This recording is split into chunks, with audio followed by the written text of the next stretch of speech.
Why, is there an election or something tomorrow? Fine.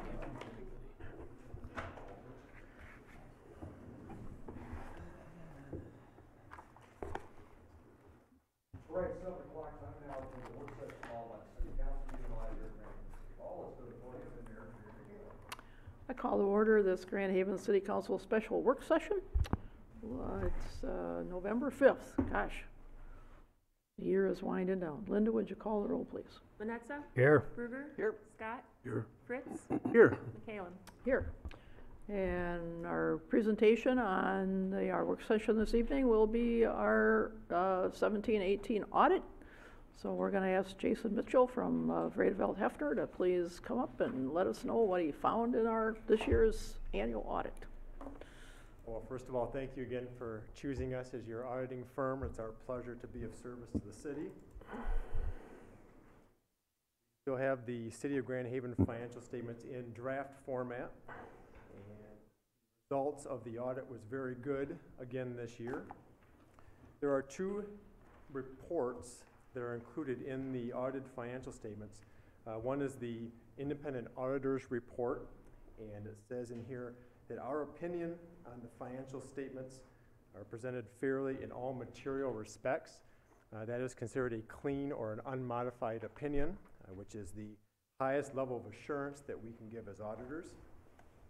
We also have a report on internal control over financial reporting and on compliance, and that report discloses that there was no noted instances of non-compliance with governmental auditing standards, and it also states that we did not identify any deficiencies in internal controls that we would consider to be material weaknesses. Just a couple of highlights. This year, significant accounting policies and accounting practices changed with the implementation of Governmental Accounting Standards Board Statement Number 75, which is accounting and financial reporting for post-employment benefits. That added a significant liability to the government-wide financial statements, along with some other required supplementary information schedules and also some footnotes.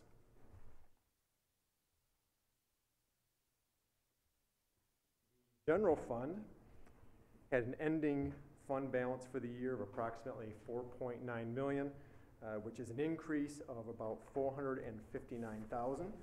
So it's great to see that being added to the equity for the fund.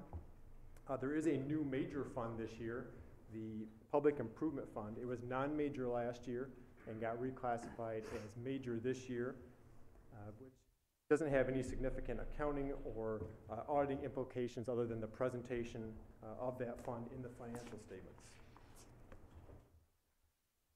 On the proprietary funds, Board of Light and Power added approximately $4.7 million to ending equity. The municipal sewer added $4,300, and the municipal water added about $140,000 to their equity balance. And finally, one significant transaction during the year in long-term debt, there was a refunding bond that was issued for $6,720,000. Those are the highlights that I wanted to go over. I also like to thank Jim, Trina, Amy, and Dana for all their assistance during the audit process. When we started the audit, they were ready to go. The trial balance was closed. They had the schedules prepared for us to start the audit. And as we asked for information throughout the audit process, they were very prompt and quick to get us everything that we needed, which we greatly appreciated and really kept the audit process moving quickly and timely. And any questions regarding the audit process or the audit results? Any questions or what? Any questions?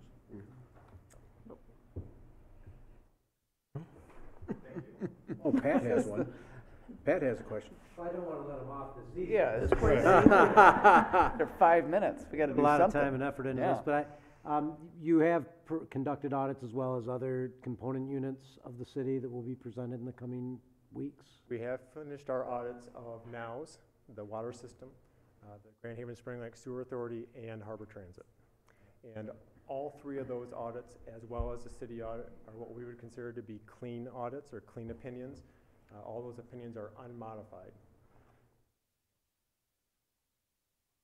And if people wanted to have additional exposure to your expertise and presentation skills, they could come to those meetings on November 14th? Absolutely. Okay, those are all public meetings.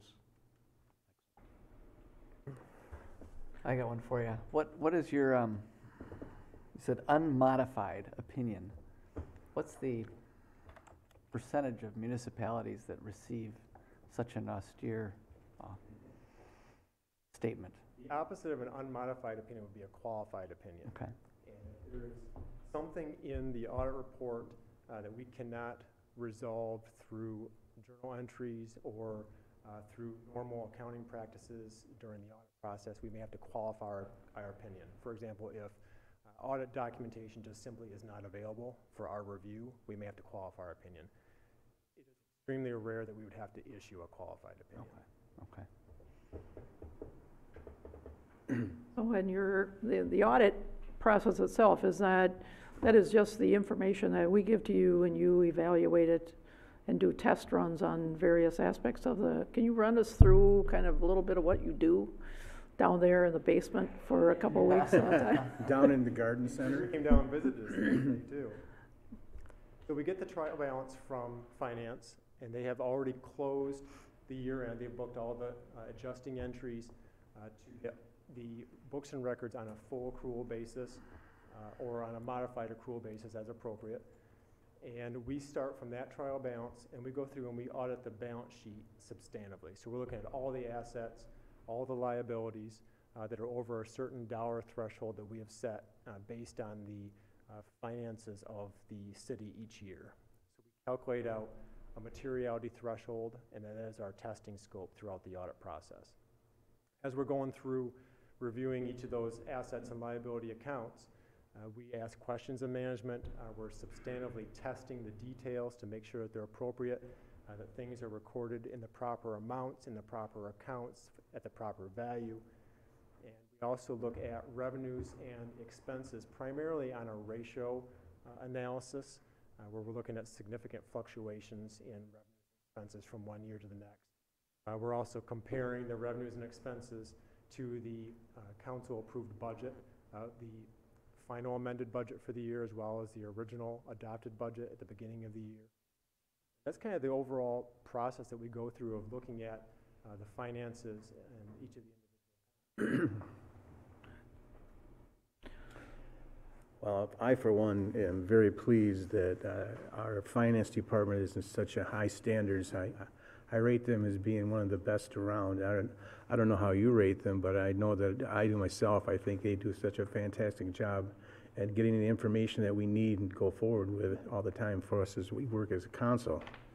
But getting a nice report as you did for them and giving them high regards just goes on to say that when you have a trained force and they're very adequate at doing their job, it goes so much smoother. I concur. And one document that I am not having to present tonight, which is great, is a letter that's often called a material weakness letter. And we do not have that because we don't have any material weakness. If, as a result of our audit process and our review of the city's internal controls, if we would have identified deficiencies in the internal controls that we would consider to be either significant deficiencies or at an even higher level of material weakness, then we would have to issue to you another report on top of the audited financial statements that would itemize out what those significant deficiencies and material weaknesses are. Fortunately, we did not discover any instances of non-compliance or deficiencies in internal controls that rose to that level. Good. All right. Well, thanks very much. We appreciate that. Thank you. All right, thanks for coming. Geez, I think Peter would have been a lot longer.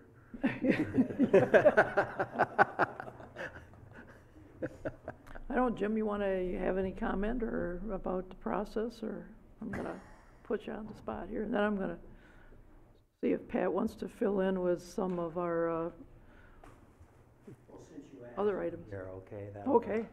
All I really want to say is that I am very proud of the staff and the work that we do upstairs and the work we do all year long. I keep reminding some of the other departments that, you know, don't necessarily look at the paperwork and say, well, you know, okay, sure, we'll get it sooner or later. There does come a time where sooner or later has to be now. And I'm pleased to say that I probably haven't had that kind of a discussion with any of the departments in probably 10 years. So it's not just the finance office, and Trina and Amy run the process and do a lot of the background work to get it all set up, get it working for the auditors. So they are doing pretty much exactly what they're supposed to do. An audit is a test. They're testing our accounting systems, verifying that we are doing our jobs properly, and on the basis of that test, then the auditors can create an opinion. So it's nice to have my 24th unqualified opinion with the City of Grand Haven. I appreciate that. That's always sweet. But I do want to say that most of the work in relation to these setups and operations of the audit is Trina's and Amy's hands, and so thank you very much for that. I do appreciate that. All right, thanks very much. So I'm thinking that since it is election day tomorrow and Linda has to get moving really early, I wonder if, Pat, if you want to cover some of your items at this. I would appreciate that. That can get us through that material. If you'd like to look at the regular agenda towards the end, under city manager reports, we could start out with the Sluka Field site plan and floor plan. We've been through development of the plan for Sluka Field and replacing those restrooms there. And you can see up on the screen the refined version of what we would like to construct down there. That's a very close approximation of what we're looking at. Want to start getting into final design plans. It's a greatly expanded storage area compared to where we started. We started out with about a 500 square foot center area there, which initially was going to be the concession stand with small storage on either end of, 250, 300 feet each. And we said, well, let's make that center area storage, which we did, and sent that over to Tri-Cities Kids League. They looked at it and said they thought it was a little smallish. They could use a little more room than that. They currently have more room than that. So we asked the architects to expand that, blow that area up a little bit. So what you see there is over 800 square feet of storage for a kids league in the middle of the building, and then on the west side of the building, additional over 300 square feet, potentially both of them with overhead doors. So if we wound up wanting to put some field equipment in there, the pitcher's screen or other things, or even a gator or something could probably be parked in there. Otherwise, kids league could use it just for additional storage if that's what they needed it for. Sent this over and did get feedback today from Ken Baumgardner that this looked pretty good to them.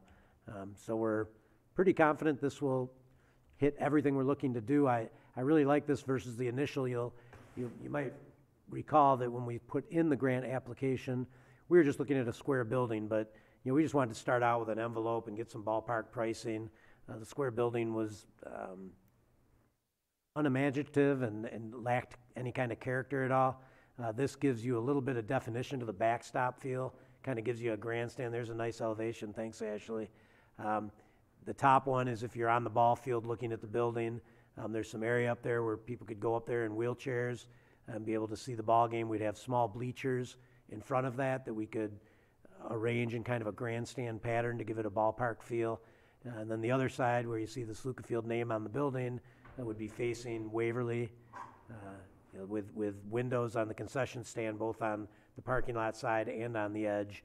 So one could be used for ticketing, the other could be used for Pepsi and hot dogs, if we decide to go that way. So I think it's a really creative, this is about version number 5 or 6 as we've gone through the back and forth, but I think and we also sent it to Nora and got some feedback from Nora. There's a lot of discussion about where the bathrooms were going to be located. We went through one iteration of bathroom doors towards the ball field with the comment was that some parents wouldn't feel comfortable sending their kids outside the gate to go use the restrooms. We thought long and hard about that, but the way it was designed left a lot of kind of hiding area up on the field side where public safety can't see in there. It feels kind of hidden from the road. We like the idea of the bathroom doors opening directly out onto the parking lot where they don't seem so tucked away. We have problems with vandalism and things when people get the idea that they're out of sight and unobserved. So we in the end, talking to public safety came back and said they preferred the restrooms on this side. Nora said they liked the bathrooms on the side towards the parking lot, so we decided to put them back over there. That's about all the discussion that went on and the revisions that happened, and that's what we have now. And I'm not looking for a motion or anything like that. Just wanted to present it to you. And of course, if you do have any concerns, give me a call right away, and we can answer any questions and follow up. And I'm pretty excited about moving right ahead with this, and we think we'll be able to do this within our budget that City Council set forth for this project. Hope to break ground in the spring. It's a 4 to 5 month construction period, so we're probably going to have to rent some trailers for Kids League to put their gear back in at the end of their season. We'll need lots of volunteers. We're thinking of knocking on the doors of the neighbors across the street. See if they can come over and I bet you are, yeah. a hand, and because we will have to load all that equipment into trailers and then back out of the trailers and into the street. I know a neighbor where they work really diligently to entice all the neighbors to come over and give them a hand. Oh, great. There used to be a garage over there. Yeah, it used to be a garage every case. Too bad that's Really? gone. I don't remember. Could have used What that. garage? That's all I had there. The next item, Actually, I like the shape of this. I Yeah. think this is pretty cool. We're just gonna comment a little bit on it, if you sorry don't about mind. that. Yeah. Would the construction interfere with the baseball season at all? It shouldn't interfere with the Doesn't ball look like field. it geographically on the, Yeah. but Yeah. that question will come up, I'm sure. Yeah, we could probably have them stage everything on that gravel area over to the side, so this parking will still be available. So it shouldn't impact the playability of the field. Yeah, we have enough Far area enough away. behind there to do staging for them. And we're hoping there's enough room in the budget that we're able to redo that parking lot and extend it all the way to the property line to add that much parking space. And if we still have room, maybe put a sidewalk going out to Grant Street to provide pedestrian access along that side of the park. But those are, we're looking at site amenities as sort of Yep. contingency things. Looks good. So when you expanded the building, you kind of expanded it to the south and west, is that right, Pat? You made that expansion of the building in the gravel area more? Yeah, and initially, they kind of had it butted up a little closer to the backstop too, I think. Okay. But we pulled it back a little, yeah, and then grew it out directly to the south to try to get that additional square footage. I really like the design of it. I mean, Yeah. it makes it more feel like a ball field than that. So, Definitely. and the bathrooms are highly needed. So, it's been a good project so far. And the next. All right, awesome. Oh, Aaron just stepped out. Wow. So maybe we want to skip to the Grand River Waterway. You may have caught some of the discussion in the media about the Grand River Waterway.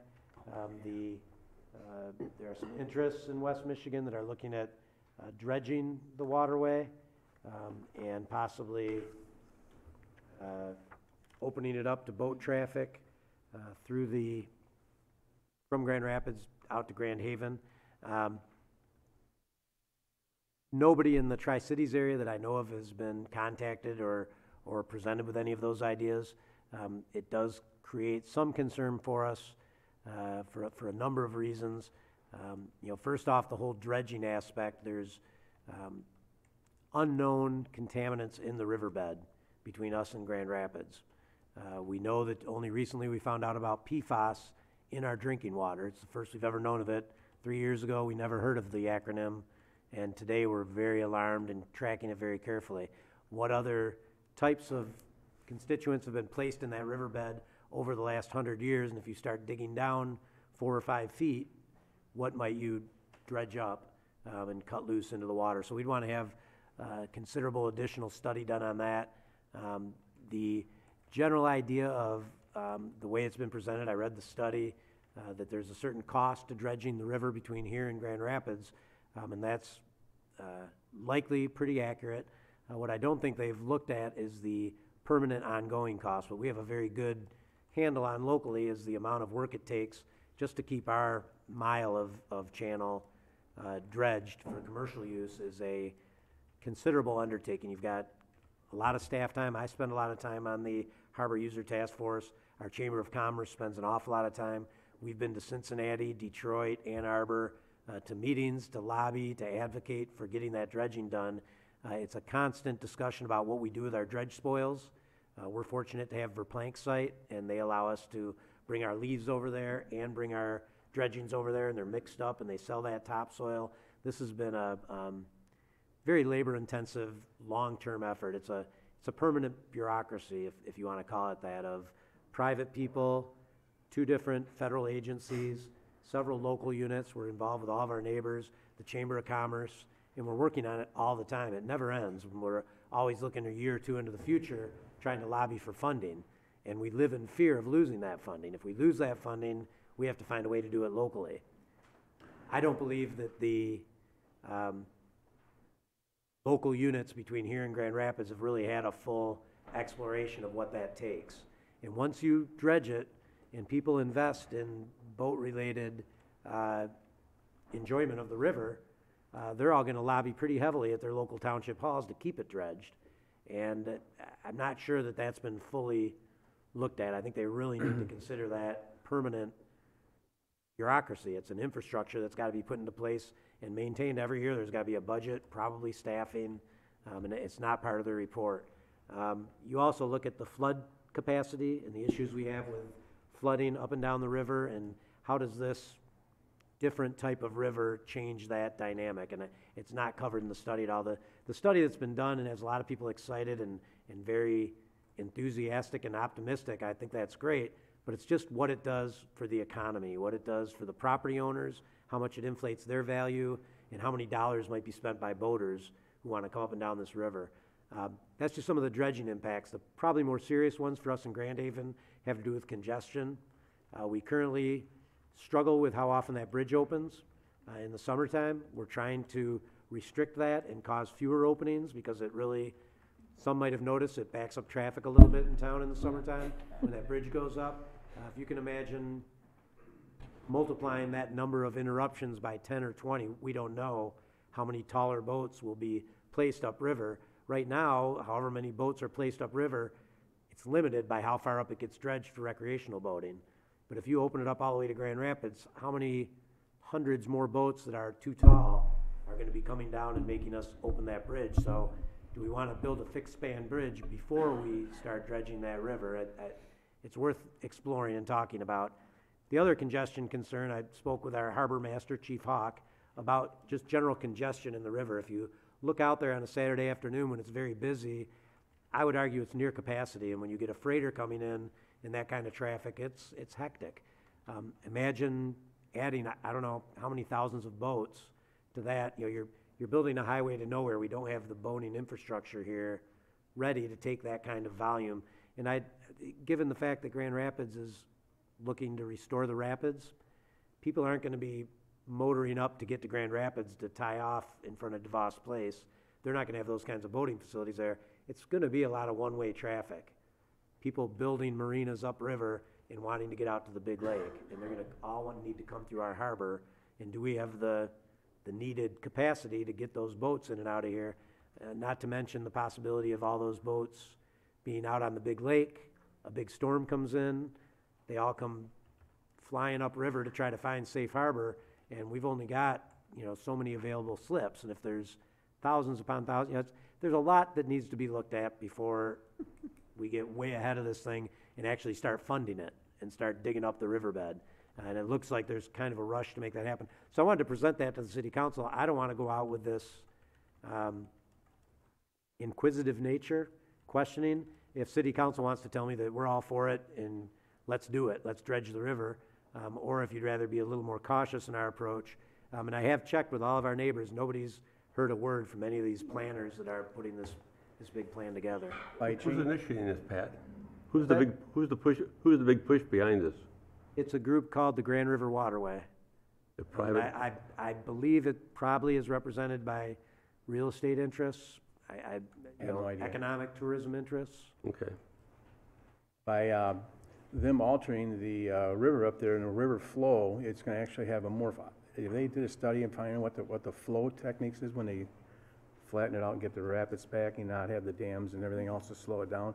Because people that have their houses along the river right now and did all that investment, if you get more river flow, it will do more erosion on the side. Make sure that they do a good study on that for us all the way down too, also on it. Because I don't know what the flow rate would be, if it'd be a larger flow rate when it comes down, because it doesn't have the dam to slow it down or not anymore.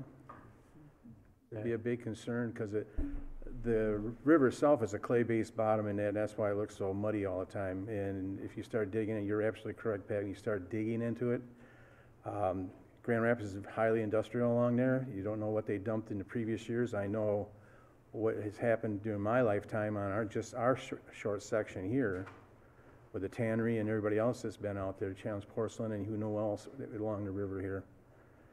So you're absolutely correct about the assumption that there might be some highly minerals or highly contaminants that might be buried underneath there. We don't need to disturb the, I have to agree with you, work hard on it. Okay. That's our drinking source out there, and we don't need to have it flow out and get right out to our drinking source. Well, it'll flush through faster though.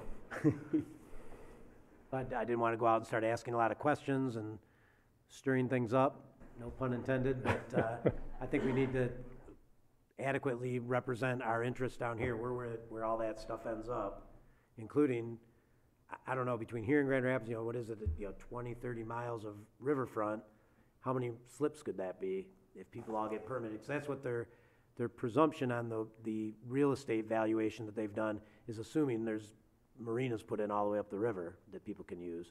So you get all that surface transportation to the river, then they all want to get on the river, and where do they go? Well, they're not just going to motor around on the Grand River. They want to come down and get out to Lake Michigan, and how are we equipped to, and if we can answer all these questions, great. It could be a great investment and really add to things, but I think we want to be cautious.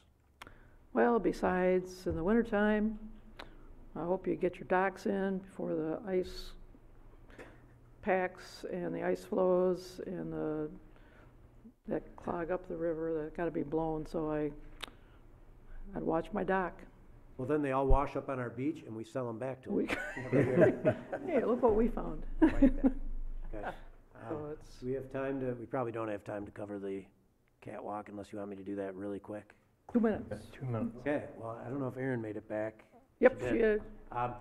Yeah, we've got, on the catwalk, again, it's late in your packet there, towards the end of your packet, there's some information about there's 408 pages, so I think it's page 406 through 408.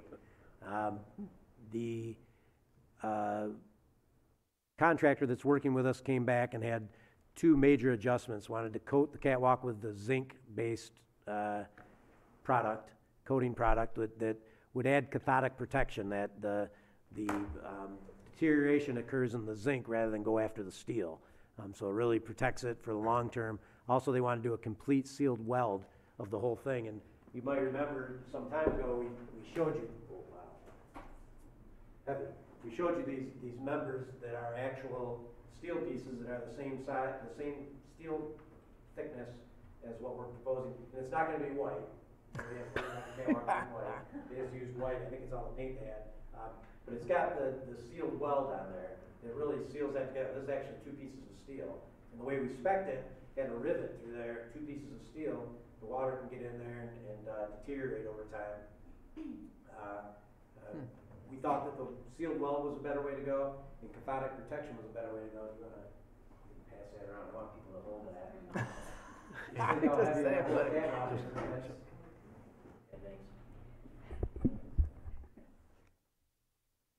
that. So the cathodic protecting zinc coating, we were thinking that it was going to be cost neutral. It wasn't. It was going to add, and it's in the memo, I believe it's over $100,000. 158. Cost. So we readily discounted that and said, well, let's stick with the original coating we planned on. It'll give us plenty of longevity. The weld that was going to be an additional $60,000 or $70,000, we've been able to negotiate that down to about $30,000 additional. And our engineer has said that that additional $30,000, the percentage of the project that it is, and the number of years it will add to the integrity of the catwalk, he believes it's worth it to do that additional $30,000. So I wanted to present that to you. If you had a lot of questions, concerns, I don't have to bring it back, but I'd like to bring it back at the November 19th meeting with signed change orders and notice to proceed, so we can get King working on this, so they're actually putting this thing up as planned in the spring of 2019. All right, sounds great. Sounds good to me. Yeah, Now we can this- get a better now- product. Now, the 6 vents that were original, are they going to be put back together as original, or are they going to be welded as well? Those will be as original, Okay, those are just riveted construction with correct? just press face to face. Yeah, those, they're digging all the rust out of there that they can and cleaning them up as best they can. They're and supposed to recoating them separate them and put them back together. I assume that's what they did. as best they can, yeah. There's still some irregularities in the steel and things that you'll be able to see readily, but they did a pretty good job of cleaning them up. We went down and looked at them, and they looked pretty good. But they can't get all the rust out of there. So then the resemblance of the replica vents to the original vents will be lessened by this welding. Correct.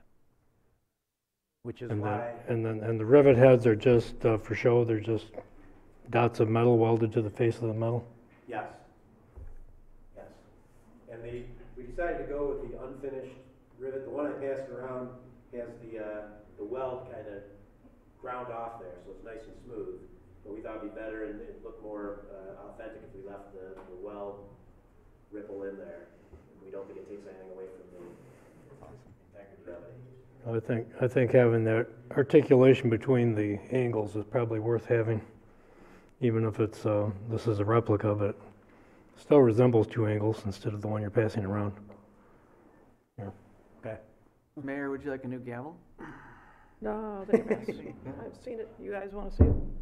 I'm going to pass it down. Just toss it. So that is the catwalk discussion. That's for you the rest of the night? All right. There's a couple more seats up front if you want to sit front row. During, if people wanted to comment on the catwalk issue, they could do so during general business call to the audience? That would be great. Yeah, that's awesome. There you go. All right. And at this point, I will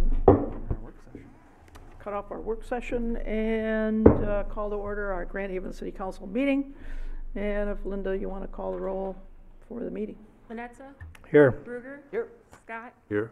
Fritz, Here. McCaleb. Here. Our invocation this evening will be given by Pastor Dan Eisner of Second Reformed Church, Grand Haven. Please remain standing after the prayer for the Pledge of Allegiance. Let's pray. Dear God, we thank you for this day. We thank you for the great state, the great country, America we live in, and the great state of Michigan. We ask that you would bless our meeting tonight, grant our city leaders wisdom and unity as they make decisions on our behalf. We ask that all things would be in good order and bring glory to you. In Jesus' name, amen. Amen.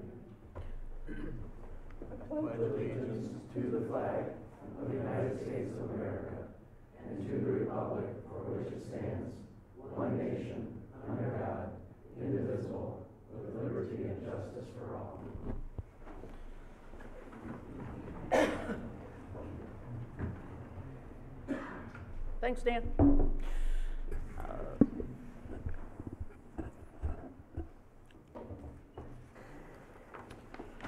All right, we have one appointment this evening to our Main Street Board. It's under reappointments, needs to be just under appointments, but This is to appoint Kyle Doyen to the Main Street Board with a term ending June 30th, 2021. okay, is there a motion? So moved? Second. Been moved and seconded is there any comments or questions on Kyle? If not, we will vote. Manetza, Yes. Bruger, Yes. Scott, Yes. Fritz, Yes. McCaleb. Yes. He's here. Yep, he's here. Oh, yep, there. Yep. In the back.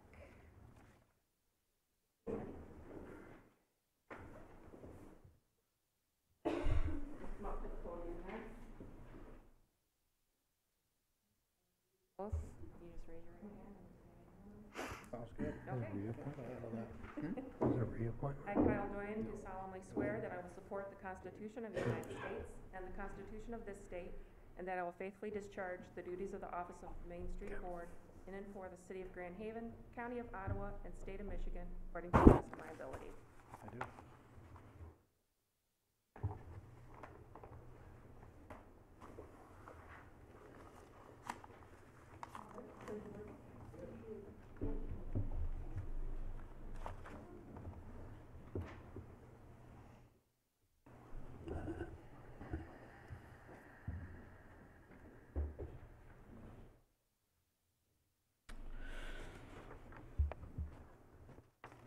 Okay, we are to the approval of the regular and consent agendas. Are there any changes? I do not have any, Your Honor. No? Okay. Anything from up here? Are you gonna make a change in it or not?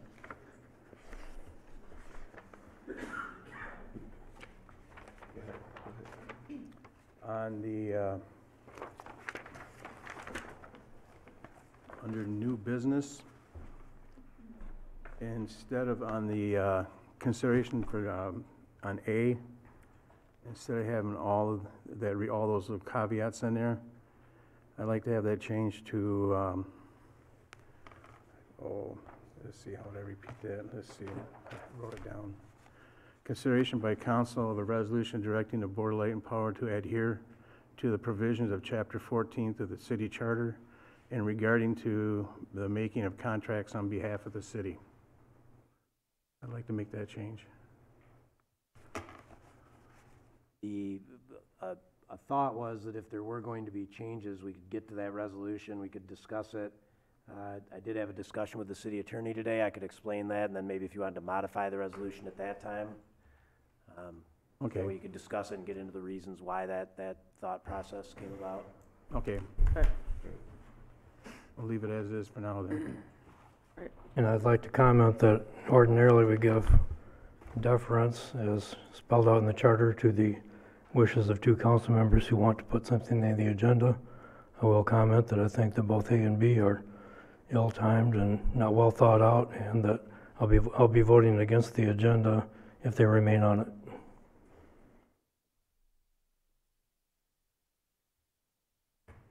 Okay. Any other changes? Or no changes? There's So no is there a- changes, no right. changes then. Is there a motion to accept the agenda as presented? So moved? Or, It's been moved and seconded.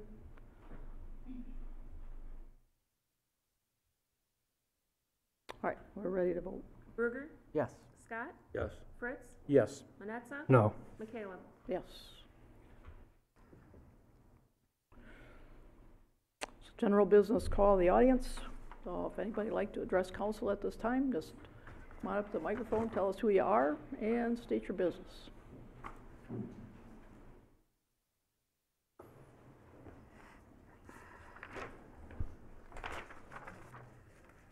For the record, my name is Sheila McNally. I live at 100 Franklin Avenue in Grand Haven. I am a co-owner of the Serendipity Resort located at 200 Franklin Avenue. And as a resident of downtown and as a downtown business owner, I want to go on record as being categorically and unequivocally opposed to the imposition of a paid parking scheme for our friendly, accessible downtown.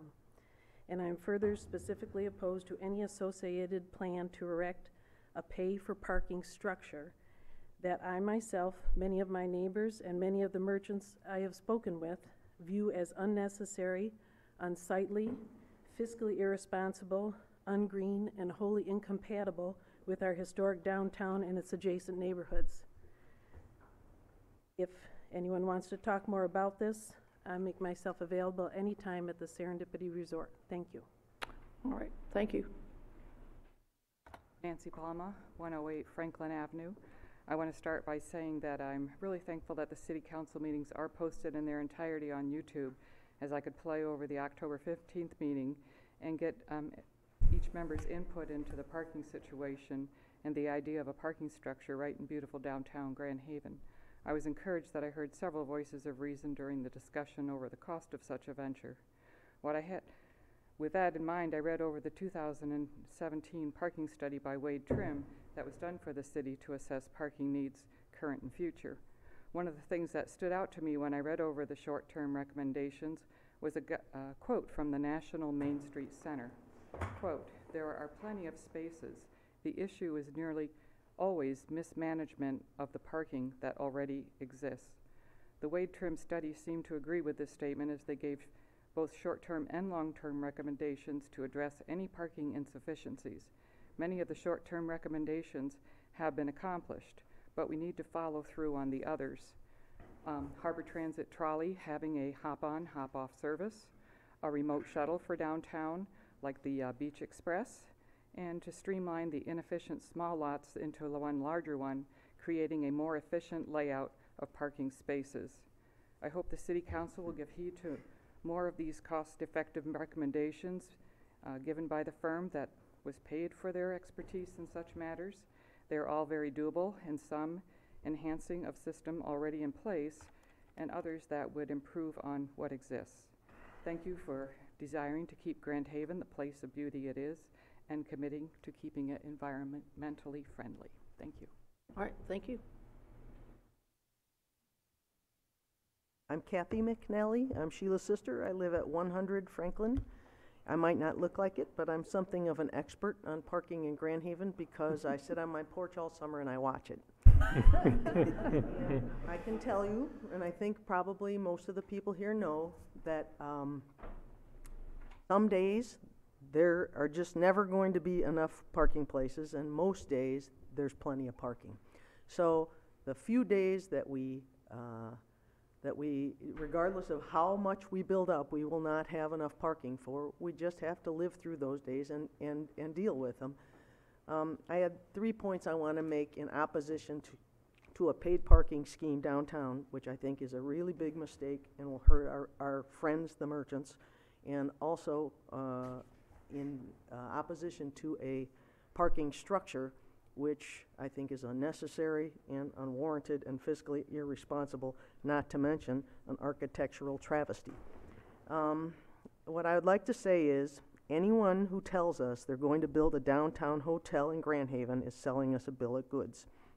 Whatever gets built will be condominiums soon after it goes up, and they will be empty most of the year, just like all the others. We should not make a radical change in our beautiful downtown based on false promises. Paid parking downtown will catastrophically affect our small businesses, who will pay $2 to drop in to buy a cup of coffee, a loaf of bread, or a greeting card, or even to eat lunch.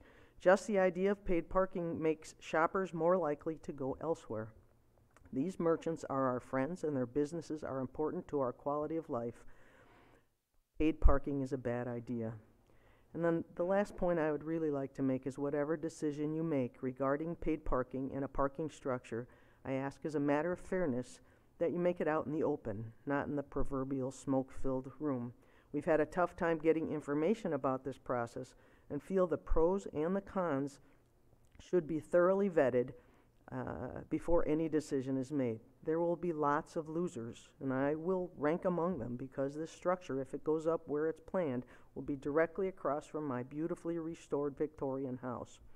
But I don't think a parking structure serves our interests anywhere downtown. I only hope that each person on this council who supports paid parking and an unsightly structure can articulate a realistic, compelling reason to hurt so many of us who love, make our homes in, and depend upon this town. I honestly don't believe that such a decision would be in the best interest of our city or its people. Thank you. Thank you. My name is Paul Elvey. I have a property at 112 Franklin. I apologize. I just got back from a long vacation and I had no clue this was happening, so I'm totally unprepared. But I'm also amazed I'm unprepared because I own a couple properties around town and I get more notices about insignificant things. Today I got a notice that someone wanted to change their roof line by a couple feet, and yet I have no clue that this huge project is being proposed across the street from me. It's quite shocking. Another thing is, I just happened to come back from Key West and was amazed at how they handle their parking and how they're busy all the time, and they have no big parking structures downtown in their historic district. The way they handle traffic is amazing. I think we're only busy 6 weeks a year, and yet we're talking about putting a big structure in. They're busy every day, and they have no atrocity, even though they have a historic downtown district too. So I just hope this is well thought out. And anyway, look at Key West. They're doing it right. My name is Catherine Nash. I live at 15643 View Drive in Spring Lake. I'm here as an over 60-year resident of the Tri-Cities area and as a former board member for the Tri-Cities Historic Museum. In 2016, we entertained the idea of vacating the transportation exhibit at the depot, which ultimately the board did decide to do. Now, I have heard a number of ideas for change to the depot. I would like to plead to you that you maintain the historic structure of the depot as is and not change it, because there are many people who are very deeply rooted with the depot and would like to see it remain as is. Thank you. I live at 14997 David Avenue. And two issues. One with the depot, I would like to have it remain the same as well. I had a chance to go on a couple of sailboat rides this summer, and to be able to view that structure from the river was astounding. And having the people that were with me on the boat from, not from our city, they were overwhelmed with joy that the structure looked like it did, except for the end brick that doesn't match. But as well as the parking situation, I would hate to see us go to paid parking. The last year I've benefited from being able to shop downtown more than I ever have because I'm no longer working. And so that gives me the chance to shop at the shops during the day. And one of my favorite places is the Paper Place. And if I think about needing to go down there to pay for parking, I mean, I will still go to her place. But I'm healthy enough that I can park 2 blocks away and still walk. But I can tell you that there's a lot of vendors who go in our store that I've run into and I've met who come in there and who've been vendors there for a long, or merchants there for a long time for her. And they come in and just buy that card for their wife, card for their husband. They're not going to be able to park 2 blocks away like I am. They would have to pay for that paid parking. We have cities to the north of us, cities to the south of us, that their downtowns are not paid parking. And if you're going to put up a parking garage, maybe you should go back to the project that the city started years ago at Grand Landing, build condos without a parking garage. And maybe that's where you need to put a parking garage and charge those people to get income. Thanks. My name is Jeffrey Miller. I live at 1120 South Harbor Drive. Tonight, City Council plans to vote on the following: to approve of the Sims plant being retired in June of 2020, but only under these conditions: that the majority of local generation of electricity be produced in Grand Haven no matter what the cost is; that the Board of Power and Light have a clear commitment by February 2019 that by 2020 a majority of energy sold in Grand Haven will be generated within the city limits. And if the Board of Power and Light is unable to commit to local production levels, such steps should be immediately taken to ensure that the Sims plant remains in operation beyond June of 2020. City Council demonstrated a great deal of concern to local ratepayers when it recently passed new water and sewer bills rates. Much of the discussion regarding that decision involved the financial ramifications of those who live and pay, who live paycheck to paycheck, the elderly living on fixed incomes, and others who might be adversely impacted if council were to enact what the professional staff was recommending. But when it comes to our monthly electric bills, it's my impression the majority of the council shows no keen interest in understanding the complexities of the industry, the ever-evolving technologies that are involved, nor appreciates the complexities of environmental regulations and operational safeguards. The cost implications of your pending action will have significant impact on the very residents you're so concerned about when you were reviewing water rates. And yet, Has there been any economic development assessment on future job growth and population increases for Grand Haven, and what our electric bill demands might be in the future? Has the council considered the economic impact of their policies on the ratepayers? Has there been conducted an unbiased scientific survey of the ratepayers about the current challenges and options before the Grand Haven Board of Light and Power? The answer is no. However, it appears that the majority of City Council is willing to move full speed ahead based on the outcomes of 2 town hall meetings in August where only 115 people gave their opinions.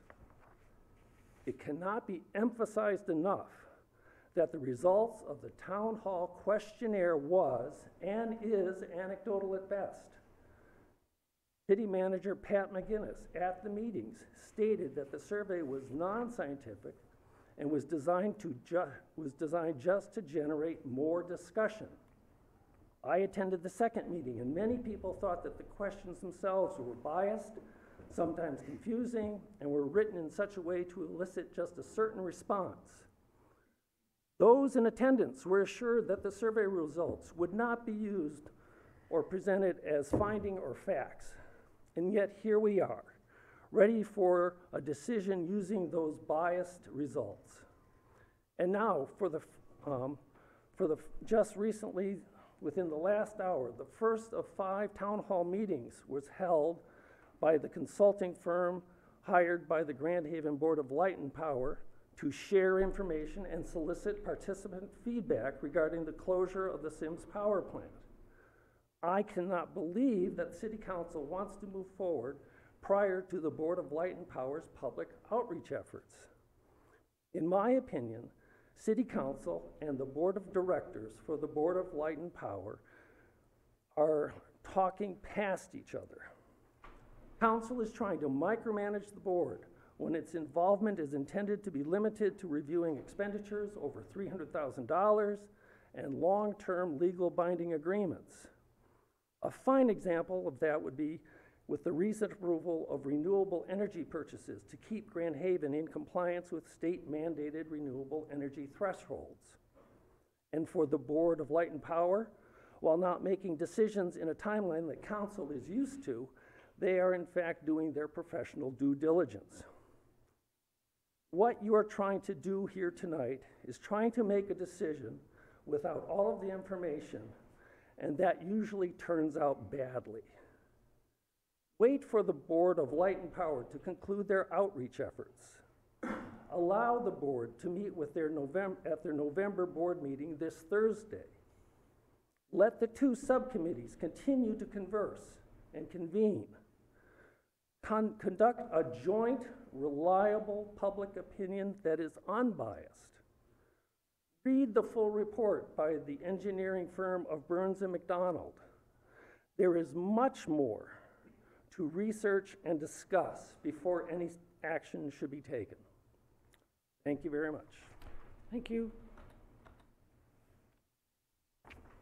Evening, my name is Eric Nordman, and I'm a professor of natural resources management at Grand Valley State University, and I live at 320 Mark Street in Spring Lake.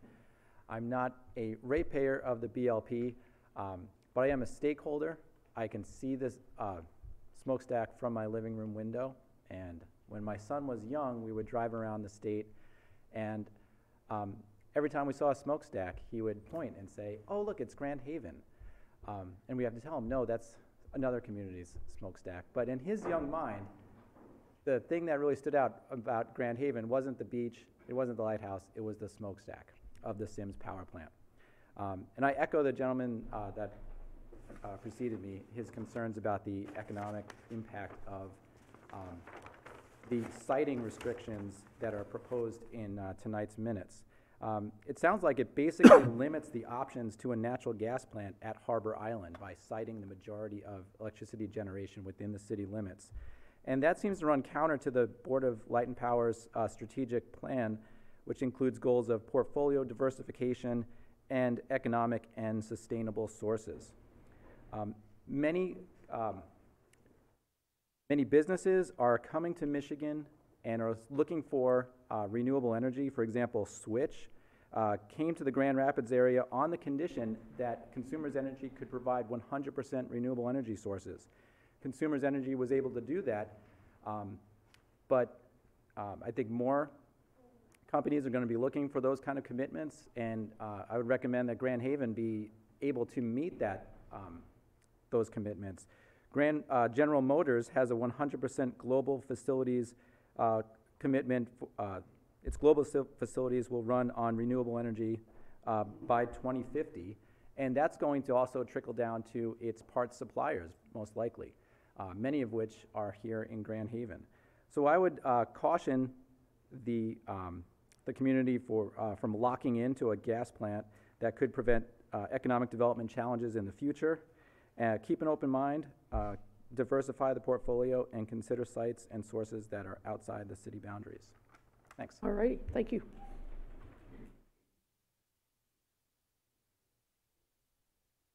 I'm Jerry Witherill, 527 Butler Street, also Vice Chairman of the Board of Light and Power.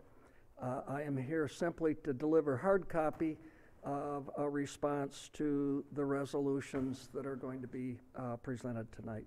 Thank you.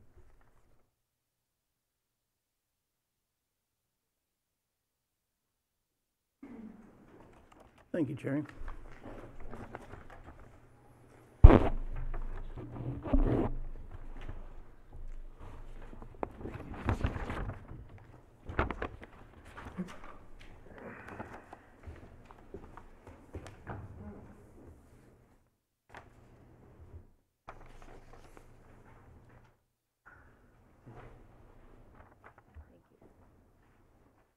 Hello, my name is Dustin Mason. I live at 14912 160th Avenue.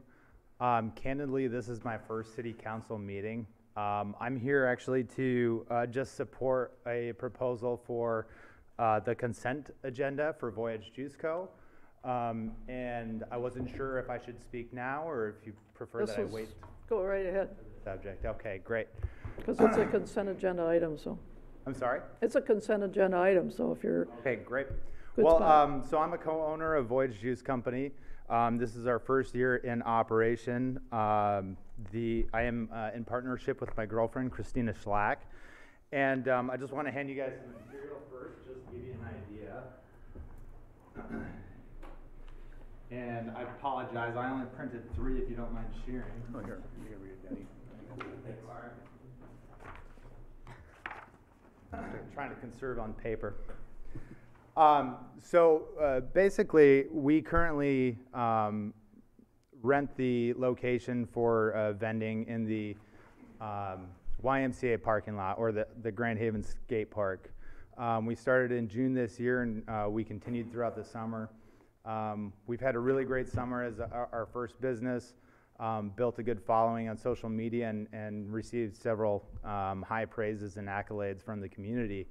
Our goal is to provide basically all natural, fresh desserts, being fresh squeezed juice, healthy smoothies, and also what we call super smoothie bowls or acai bowls, which is all natural, simply frozen bananas mixed with superfood and then topped with natural fruits and other things like bee pollen, cacao, etc. One of our biggest challenges this year in operation was that we were required to pull the trailer off the lot or off the space between 11:30 p.m. and 8:30 a.m.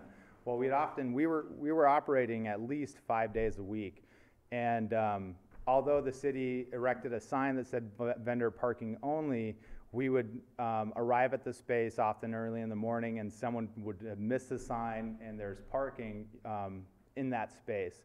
So that resulted in us not being able to open on time.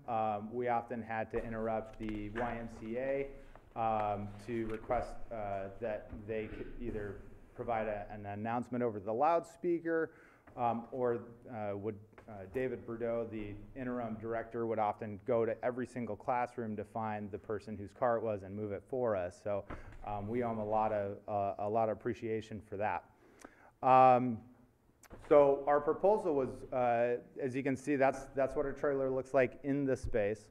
It's 100% containable and silent because we run off electricity. And so our request is that we could keep the trailer there overnight through the 2019 season while in operation to help improve ease of business, basically market visibility, and reduce that impact on our YMCA neighbors. All right. Do you guys have any questions at all? No, I think you've done good. You like your spot there. You've been successful. Love the spot, absolutely, and we like that we're right by the YMCA because it really fits in with our with what we're trying to promote, which is just healthy living, healthy eating. The only thing I had a concern about was that if we were setting a precedent by allowing your trailer to be there when we don't maybe allow others to be in their designated spot, but talking to the city manager, we can do this on a case-by-case basis, so. Understandably, and we'd love to simply provide a great example to show that that ability to do so. Great. All right, anybody else have questions for? All right, thank you. Maybe a last one. Andy Cawthon, 50 Howard, Grand Haven, and Chair of the Musical Fountain Committee, asking for your support of item E on the consent agenda for a $15,000 match during the Eagles end of season at Winterfest event. Just an update for the council and the city, who've been very supportive of the fountain and fountain fundraising. Project to date, we've raised $38,000 in cash. We have pending receipts from the WGHN auction, from a sneak preview scheduled for Notos at the Bilmar. Celebrity Baristahood at Jumpin' Java. Pat's committed to one morning, I've committed to one, and we're lining up more revenues from Winterfest. We're the beneficiary there. So with your continued support of item E, we'll make our goal of 150,000. Thank you. All right, thanks, Andy. Thanks, Andy. Appreciate your hard work on this.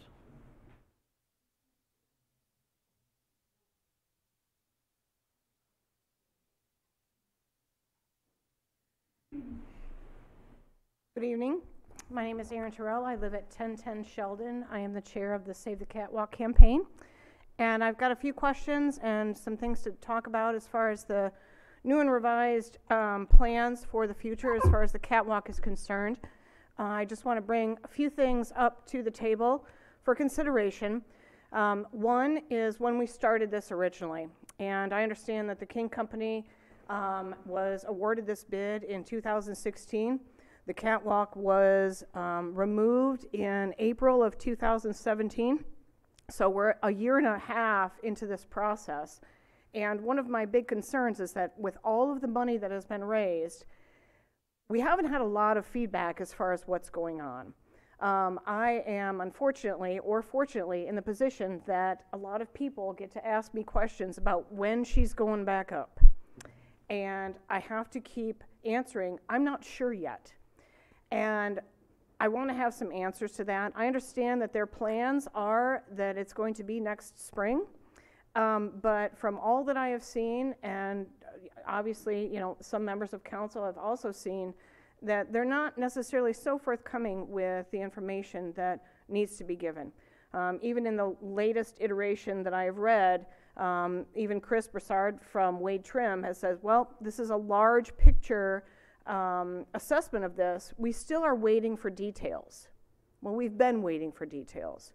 I'm not really quite sure yet what, even though it's kind of been spelled out, but what that $30,000 is and why wasn't it already included in their original plan.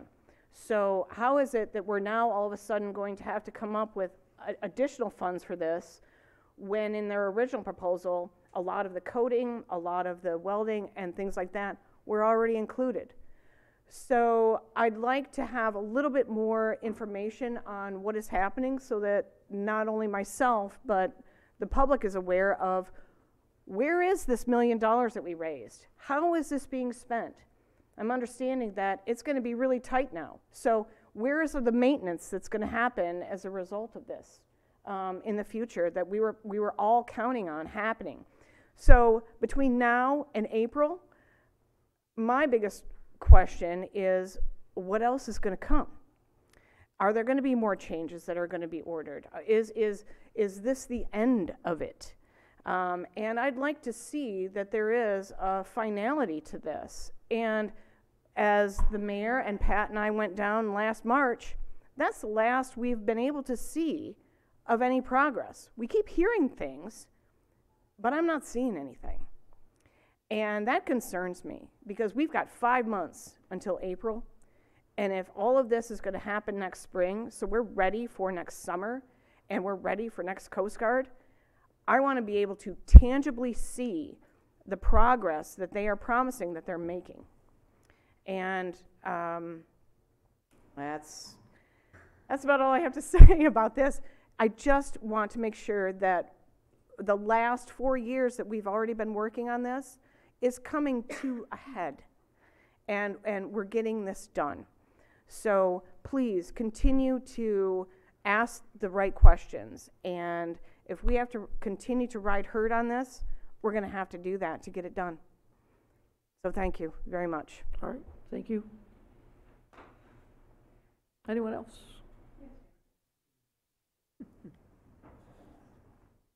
Hi, John Nash, Spring Lake Township. I'd like to start out by thanking Grand Haven for taking the initiative. A lot of people in Spring Lake say, you know, we have all these area things. You look at the waterfront stadium, what a beautiful addition to our area, not Grand Haven, our area. People say, why did you support it? It's our area.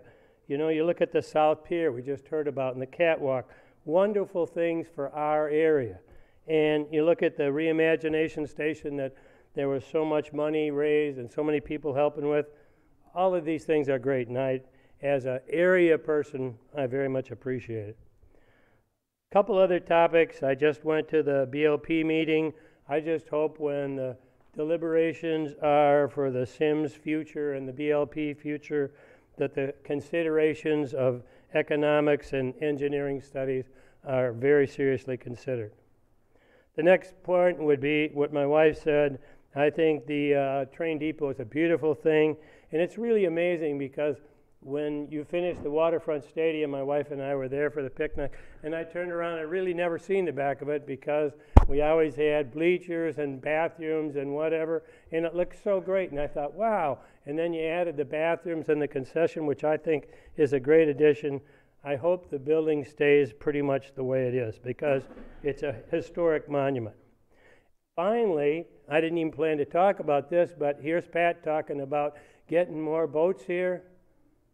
I'm not only the Spring Lake supervisor, I'm the chairman of the Lake Board on Spring Lake. We have this little problem. Most of the days on that big lake out there, it's pretty rough. And where do those boats go? They come to Spring Lake. And what do we have every weekend that there's rough water, which I would guess is at least half of them? Way too many boats. We get a whole bunch more boats. They're not going to stay out there when it's wavy.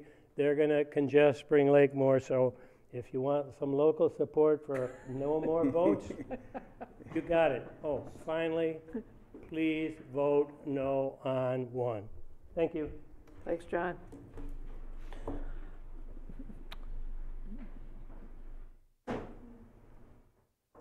Good evening, everyone. I'm Sharon Beam, chair of your Downtown Main Street Authority, and I brought a friend, Michelle Martin, who is a local artist who took part in Art Walk. Michelle had a great idea this past year to do an interactive art project. I'm going to let her kind of explain that to you really quickly, but on behalf of Main Street, I want to once again thank City Council for your support in Art Walk. It brought lots of people downtown. We get to know lots of artists from all different types of media. And so with that being said, I'm going to turn it over to Michelle for a brief little presentation to city council, we came bearing gifts. All right. Yeah, so Art Walk for me means a lot of things to me. It's a very special event, but I wanted to talk a little bit about the meet and greet. So the very first year I was in Art Walk, I've been in it for 4 years now. The very first year, meet and greet made me very, very nervous, and I thought, oh, please, no, don't make me do that. But it turns out that that's the most special time for me. The meet and greet is very, very special because the community actually makes me feel very comfortable, and they really do enjoy talking to me about my artwork.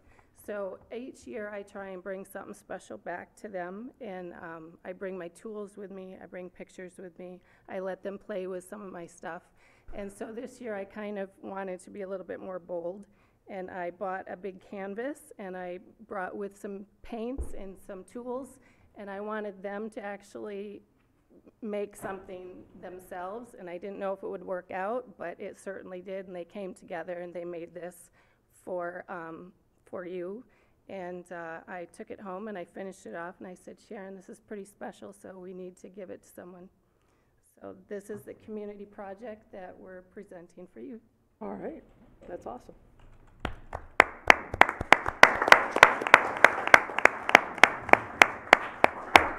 Thank you.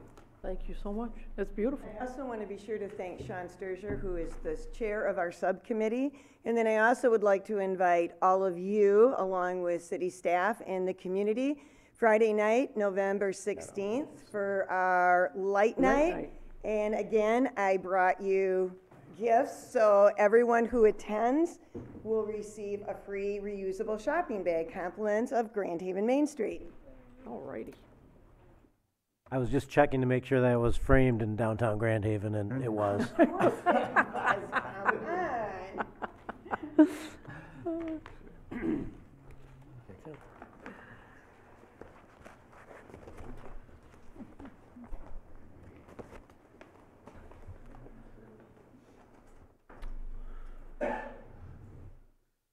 Thanks so much, and thanks for the painting. It's beautiful.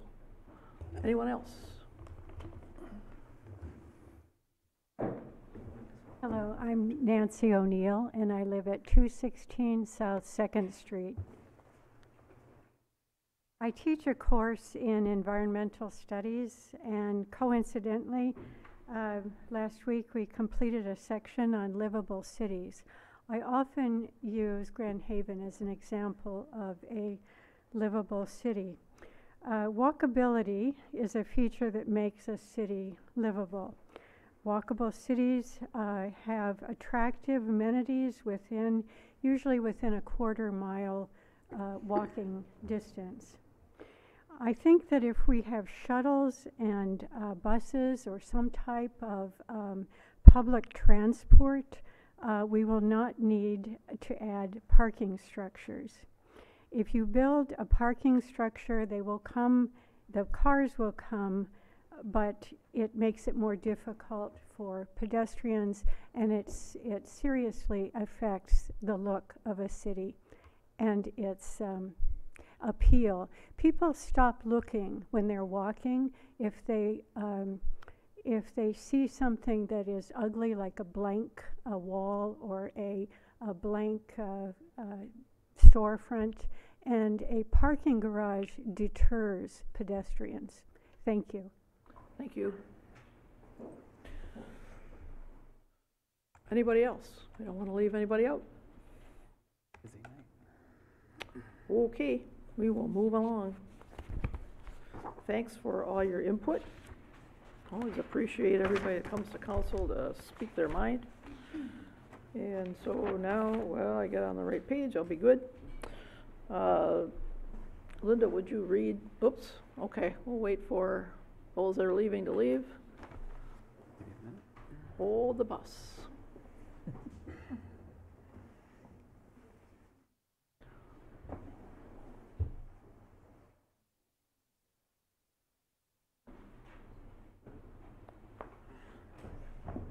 Y'all have a good evening.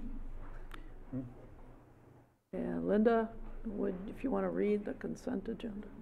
This is to approve the special council work session and regular council meeting minutes of October 15th, 2018. Approve the bills memo in the amount of $1,287,146.60. Approve a resolution to allow the Office of Neighborhood Housing Services to apply for HUD's fiscal year 18 supplemental comprehensive housing counseling grant funds. Permit the Voyage Juice trailer to be parked overnight in the Mulligan's Hollow parking lot from April through October, subject to periodic review, restriction, and adjustment by city staff as to hours and locations, provided the applicant follows all other requirements contained in Chapter 26 of the Code of Ordinances, and provide a $15,000 match for dollars raised at the January 16th, 2019 auction fundraiser at the Eagles Club to support the Sound Investment Musical Fountain Audio System Replacement Project. All right, is there a motion?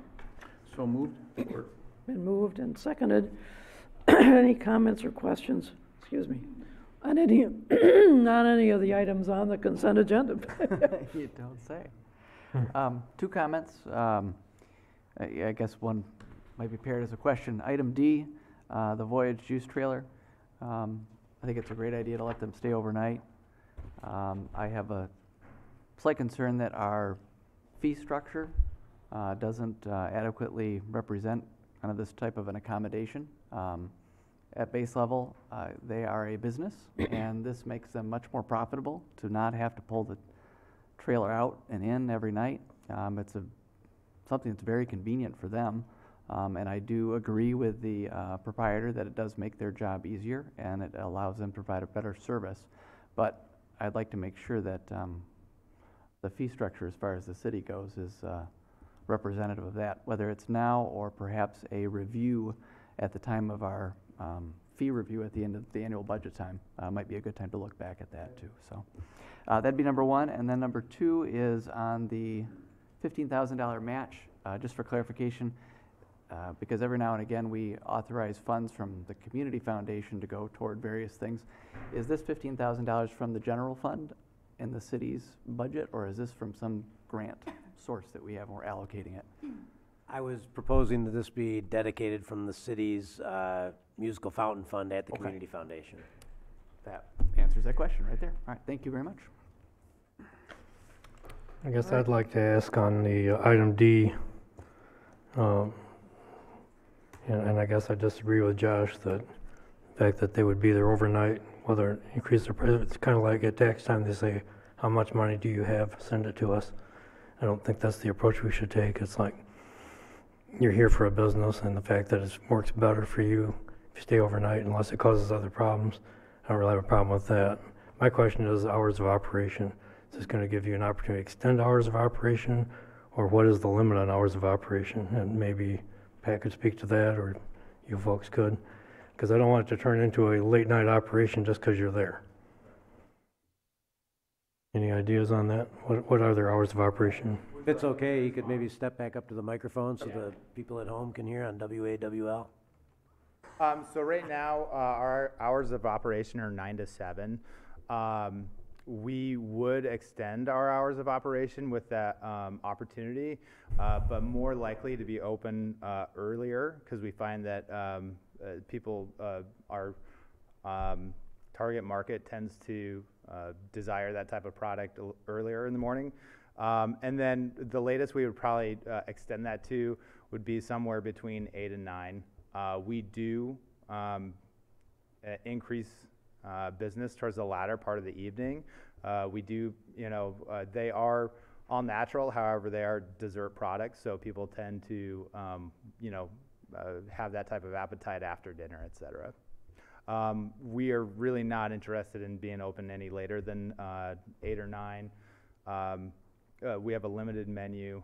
We're not, a chili dog place that's helping people get bar food, et cetera. So really, we're looking at maybe from 7 to 9 as far as a time span of being able to be open.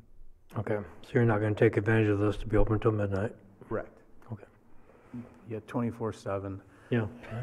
Lights, They'd be there. I understand your problem down there, because I've been down there myself and seen people parking in your parking spot, so I really feel sorry for you. Thank I've you. been down there myself personally and have noticed that they are going, they can't read. Evidently, we have people that don't know how to read or they ignore it to read. It's the same thing we have with our dog, people on the beach, they don't read the signs. But I don't have a problem with it, and also extending your hours would be really good because some of the fact is we have our softball players down there at late night, we have the lights on for them and that, and you have good hydration for them. It's be an excellent product for them to have on the same thing, along with our skate park. Those guys go until we kick them out. Yeah, They're there until we kick them out, and it's a good situation for them to have something better than soda pop or whatever else that they don't really need. What you're offering is a good, healthy alternative for them. So, the rate structure we have in our goal setting stuff, and we can take a look at that. And when we have something on that order, if we want to change it, it's up to us then at that time. But in the meantime, what you have, I'm very happy with the idea of you sticking there. Thank you, I appreciate that. And if it would be all right as well, to consider in that fee restructure, the fact that we are, our first year in business, we don't have any additional capital except for the what I personally have put into it. Yep. At the moment, as well as we have done, we aren't profitable, which is understandable for the first year in a business. And if possible, I'd like to be involved in that conversation as to what may be reasonable. That's acceptable for me. Yeah. Right. I agree with that. Great, thank you. Any other questions there? No. And I didn't put this on the on my request, but I had called in last week, so I hope this isn't too audacious, but we were hoping to extend our permit this year as well into November in order to serve our customer base. They do request our product.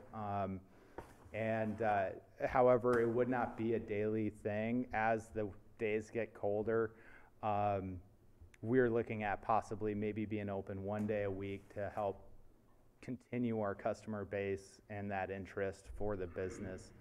I'm a Youper. I grew up a little town up there, so part of me just wants to keep on rolling with it through the cold and snow and whatever it takes.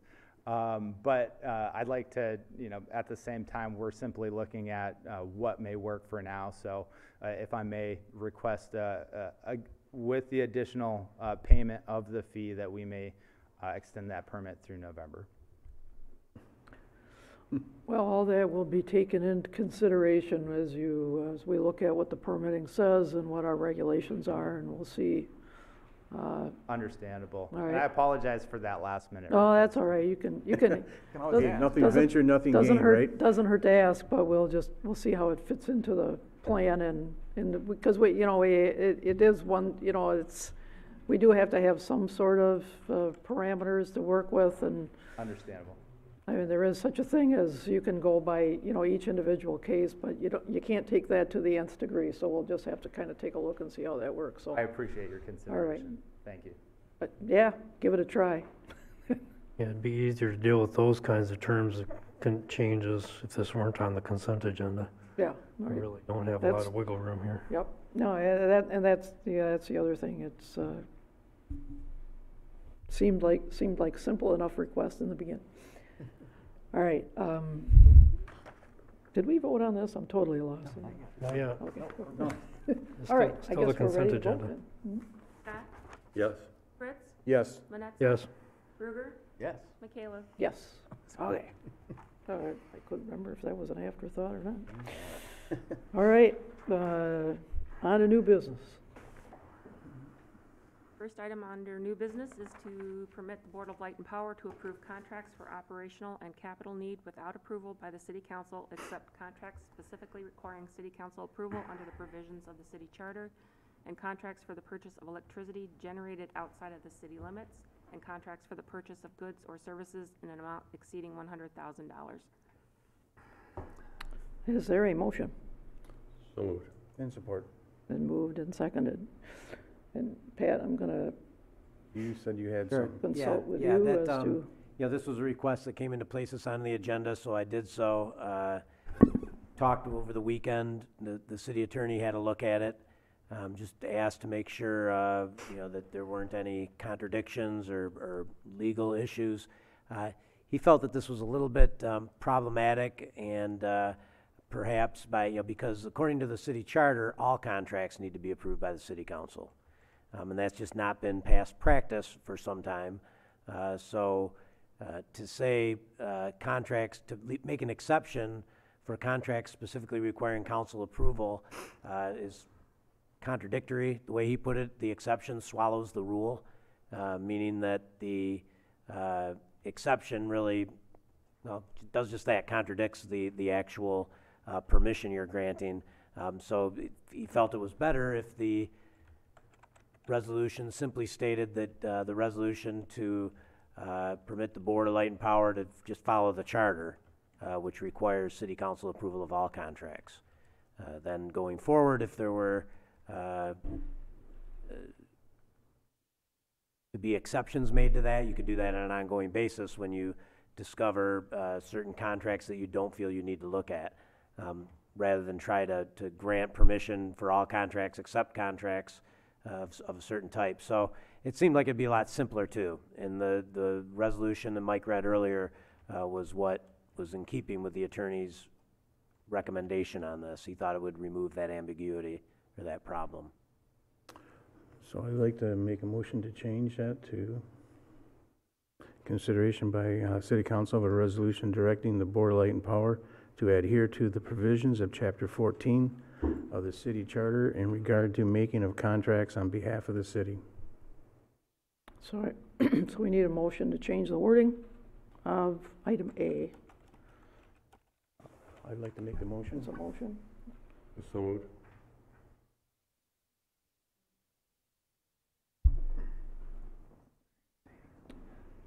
So I have a motion and a second. So the substance of this motion is being changed to simply say the Board of Light and Power must follow the city charter? Yes. Yes. And we need a resolution for this? Just directing them. Yeah, because historically, in recent history, that's not happened.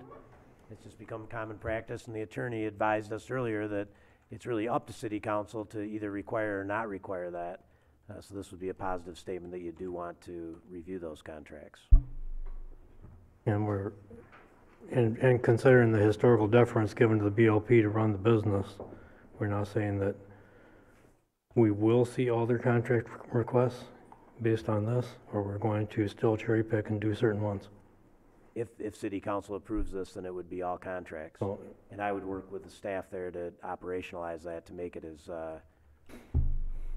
unproblematic as possible. I don't know that they're really, I guess we'll find out quickly enough how many contracts that is.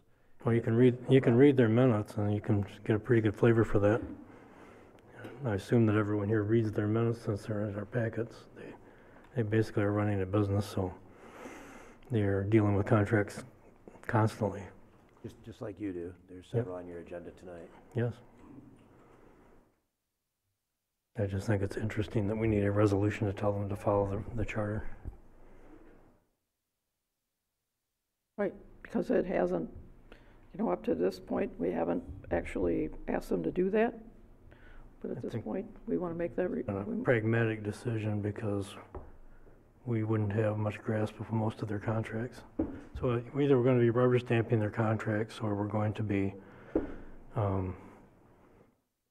reviewing them carefully so that we know everything about what they're doing, in which case their function becomes superfluous.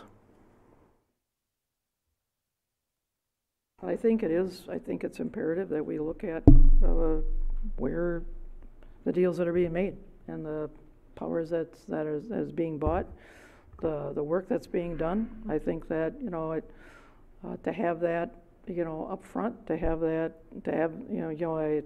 level of transparency that hasn't been there before, I think is something that's in the charter that we can do, and I think that we should do that.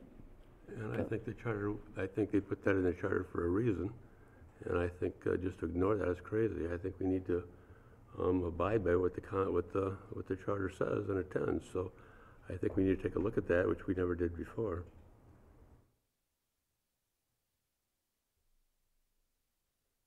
So am I correct in stating that neither city council nor the Board of Light and Power has been following the city charter for the last 70, 80? 80 How long? years. Since the 50s? 50, well, 20 years. I can only speak to 15. Thank you, 15. And the answer would be, In respect to the approval of all contracts being done by city council, the answer would be no, that's not been done. BLP has entered into many, many, many contracts without city council seeing them. And I do think that's just been a evolution, probably. I don't know that it was suddenly done at once. I imagine initially in 1959, when the charter was adopted, may have been followed to the letter, I don't know.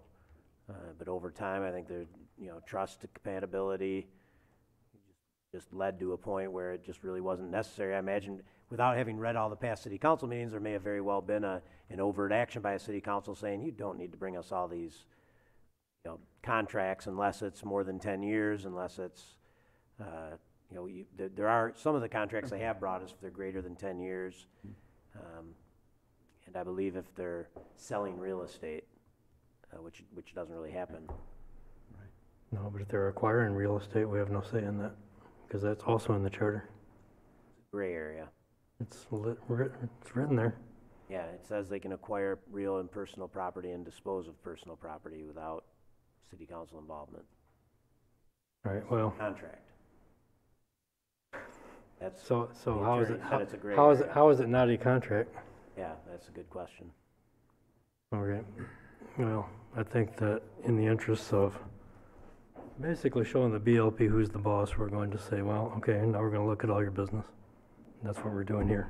For the past, 60 years or however long, it's been working pretty well. But now we're not. I think that it would have made more sense to put some kind of parameters on it rather than say all contracts. And the way this was originally written, at least it made an effort to put some parameters on it. The first one made no sense at all, the second two made some kind of sense.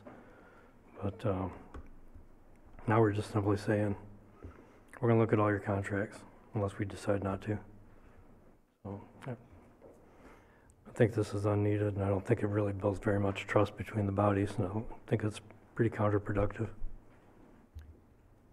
Pat, what would be the process to amend the charter such that if we wanted to, the status quo that has been status quo for the last 15, 20 years could continue? In other words, BLP has their specialty, their focus, their elected board, and they've been calling the shots for the last at least 15 years without too much problem, any problem, until, well, I guess whether there's problems currently or the perception that there are could be discussed, but at any rate, what would be the process to amend the charter? You would pass a resolution, adopt, presenting language. We would then have the state attorney general and governor sign off on it, and then it would go on the ballot for your voters to consider. So I'm going to go back then, bring it full circle for me.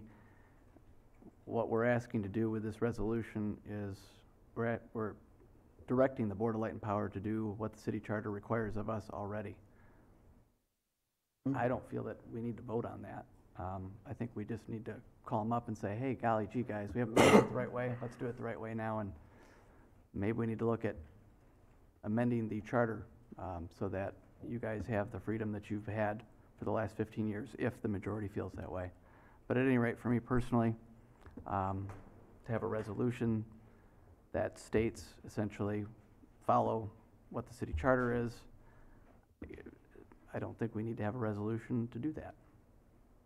I disagree, Josh, because I think it's been practiced for 15 years now, and the past practice has been that we've ignored that, and I think we need a resolution saying that we're going to go by what the charter is saying. So I don't think we can, just ignore past practice for 15 years or whatever, how long it's been. I think we need to address that. I don't think this is going to be an onerous thing besides everything else. It's that, any other department of the city comes to us with their purchases, we look at it, and if it's, generally backed up, this is what we need. We're looking at some truck contracts today that the trucks need to be replaced. And you make a good case, and it goes through without any question. So I think all what this does is say, we want more transparency, we want more visibility, we want to know, what kind of contracts are being entered into. We want to see, what it makes us look at it more closely, as we maybe haven't. I don't always read all the minutes of the BLP board, so this will make me look at that a little bit closer, have a little better handle on what actually happens, as far as running an electric utility. I think that's important. I think it's, and I don't think it's going to be that, like I say, I don't think it's going to be onerous. I don't think we're going to be nitpicking. We're going to be looking and passing along, what this is the business that the BLP does. And I think everybody has a right, has a responsibility to look at that and to be aware of it, and to, whether this is good, bad, or indifferent. It's what the charter says, it's what we can do, and I think that it's high time that we do it if we haven't done it for the last, 15, 20 plus whatever number of years. So I really don't think it's that big a deal. I just think it's important that is our responsibility, and we're directing ourselves to do this, so.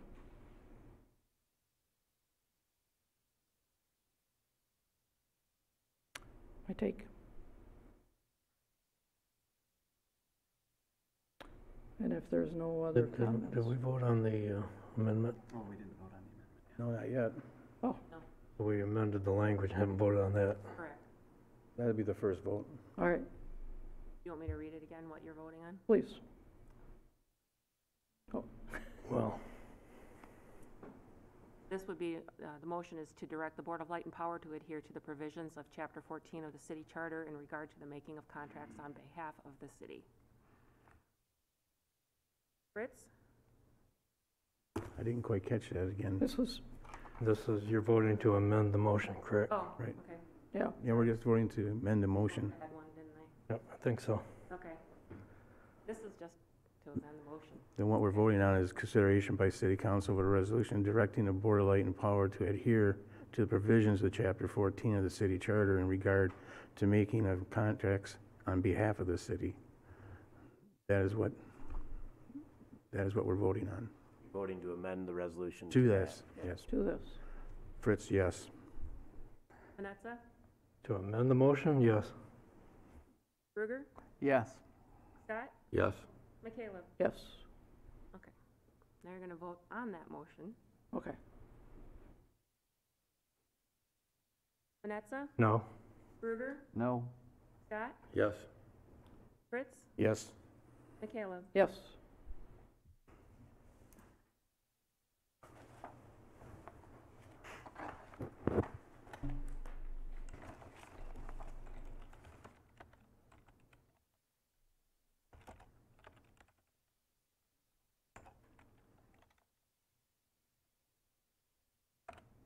Okay.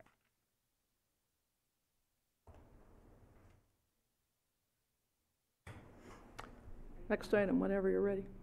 Next item is to authorize the decommissioning of the Sims Power Plant effective in June of 2020 upon a clear commitment by the Board of Light and Power by February 28, 2019, that by June of 2022, a majority of energy sold in Grand Haven will be generated within the city limits, and that future facilities will include capacity to partner in the support of the snowmelt system. And be it further resolved that should the BLP be unable to commit to local production and snowmelt capacity, steps shall be immediately taken to ensure that the Sims plant remain in operation beyond June of 2020. Is there a motion? So moved. Is there support? And some support. Comments? This leaves us to an agreement as stated by the BLP that we've been talking about for quite some time, to allow the plant to be closed with the provision that there is local energy and there is support for the snowmelt system. So I think that what I heard at the presentation today, with the amount of time I was that I was able to be there. That was pretty much what we've been talking about all along. So this is just putting it in, stating the fact that this is what we expect to see. And so this is what should be provided. We've been working on this for a long, long time. We've been talking to each other for a year without getting a commitment. This is our way of getting a commitment. We've got lots of verbal agreements. We don't have anything written down. So we would like to have something more than a verbal yes, yes, yes, which has been very difficult to do because there's always provision, there's always a reason why we can't commit, there's always, if feasible, clauses, and we just want some assurances that this is going to happen. And so we're not too concerned about feasibility or not, we just want what we want. Okay, so why are we doing this now? Back in June, we had our joint meeting of the two boards, and I prefaced my comments with a quote from Napoleon saying, and making a decision is really tough. Once you do, everything else falls into place. And it was obvious to me at that point, and still is, that getting the Sims decision behind us freed us up to do almost anything we wanted to do.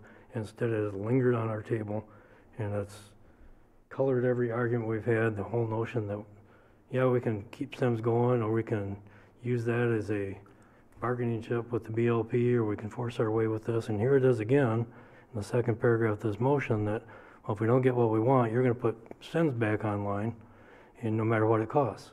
And that's what that says. So either we get what we want there, or we're going to put Sims back online. And I don't think that there's anything that we're asking for which is unreasonable, except for a couple things. One is that we could have made a similar statement way back then in June, and we said, no, we need to have a detailed plan on everything before we're willing to say this.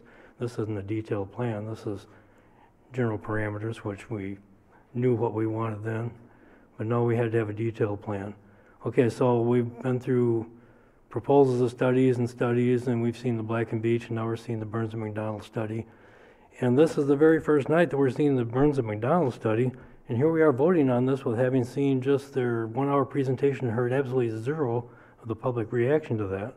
So apparently we don't care about this public reaction to this study either. So we said, we got to have this study, we got to have these details, we want public reaction, and now before we hear very much of that, or any of it, we're going to vote on this. Now, in detail, I don't have a lot of objection to some of the stuff in here. I like the idea of local generation, whether it's 50% or some other number. That's feasibility. Maybe we don't care about feasibility. Maybe we want more than half, because in 1898 we developed our first power plant, and ever since then we've made a lot of power. And because the market was that way 100 years ago, it must still be that way now.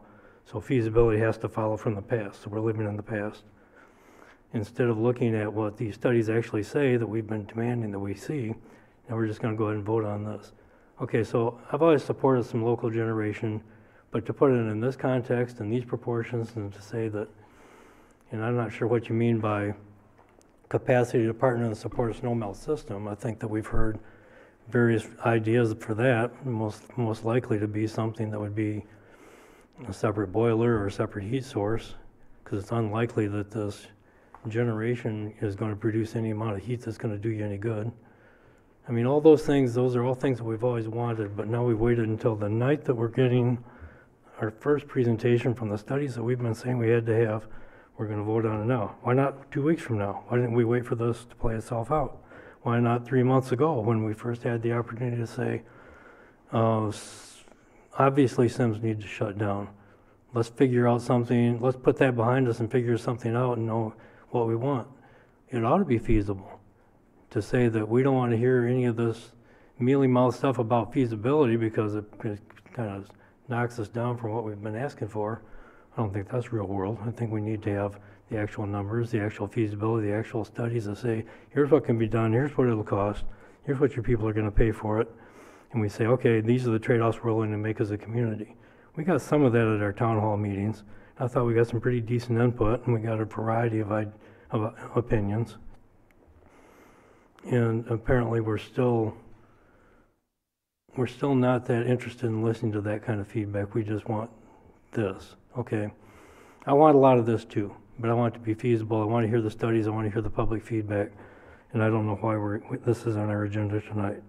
I think this probably should have been put off at least a couple weeks, and probably the language in here should have been colored by that public input. So instead, we're going to say, nope, here's our line in the sand, you're going to do this, and if not, you're going to put Sims back online, no matter what it costs, because that's what this says. So this is an embarrassment. Why is this here? We didn't play this one well. Okay, you're not done. Okay, let me know when you're done. I'm done. Okay. We didn't set the date for the report from Burns and McDonald. Happens to fall on the same day that we are having practically the same time that we're having a city council meeting. Of all the days to have a report come out at the same time. Now, there are some morning meetings this week. There could have been a morning meeting today, I would think, somewhere, so that city council could actually hear the whole presentation and be involved in it. That was not chosen. That was not the path that was chosen. So we are stuck with having it happen on the same night, and tomorrow is election day and election night, and so the same problem exists. The third night, the third presentation is finally made on a day that there isn't a whole lot of other stuff going on here at council chambers. And then there's some morning meetings later on. So, all that is good. But we asked that this meeting, be postponed so that it wouldn't coincide with our council meeting. We asked for information, beforehand on the report. I told them we can't have that. So, the city council has really tried to work this. It was a year ago that I had a meeting with Jack Spann and our attorney saying that we need to work together on this as we move forward. Please don't just dump this is a plan on us that this is what we're going to do. City council doesn't want that. City council wants to work with the BLP in order to come to an equitable solution between our boards. So that was last November, approximately. I don't have the exact date, but I know sometime before Jack left for Arizona. Never happened. We're always talking past each other. So finally, it's time to make a move. It's time to say something. And it's time to come to some decisions. Does it happen to be the same? We didn't plan when this meeting was going to take place or when this report was going to come out. Why does it come out on the same night as our council meeting? That is the biggest. And why couldn't we have some advance notice? Because it seems like other people did. Somebody I talked to today said he agrees with the Burns and McDonald report. I said, well, where did you hear about the Burns and McDonald report? Because city council hasn't heard anything that came out of the Burns and McDonald report that you are advocating. So somebody has information. I really resent the fact that city council is the one organization that is responsible to all the citizens of Grand Haven. That on the sign out at the BLP, going into the plant, the big green sign was your community utility. Well, this is our responsibility. And our questions have always been deal with us, talk with us, communicate with us, and that has not happened, and that's a huge disappointment. And so when does this report come out? Comes out the same day as our council meeting. It's time to set this stuff on the table. But this agenda item came up after we knew the schedule of the Burns and McDonald, so this is in reaction to that schedule. Well, maybe you might want to consider changing it just a little bit. What don't you like, Bob? The bottom section? I would recommend that you I got something here. I would postpone action on this for at least the next meeting so we get the feedback that we've been demanding in the feasibility studies and all the engineering studies that we said we had to know these details. Let's at least get those before we talk about having this resolution. We could have had this resolution at some other time. We chose tonight because apparently because we're unhappy because the report came out the same night that we're having a council meeting. Because this wasn't this showed up at your request, the two of you, after you knew that you were unhappy with the scheduling of these meetings. So I think this is in reaction to that schedule. We're not asking for anything they didn't give us in verbal, verbally they've given us. But we have nothing in writing. We have nothing in concrete. All we have is saying, yeah, we'll do this, we'll do that. But we have no commitment.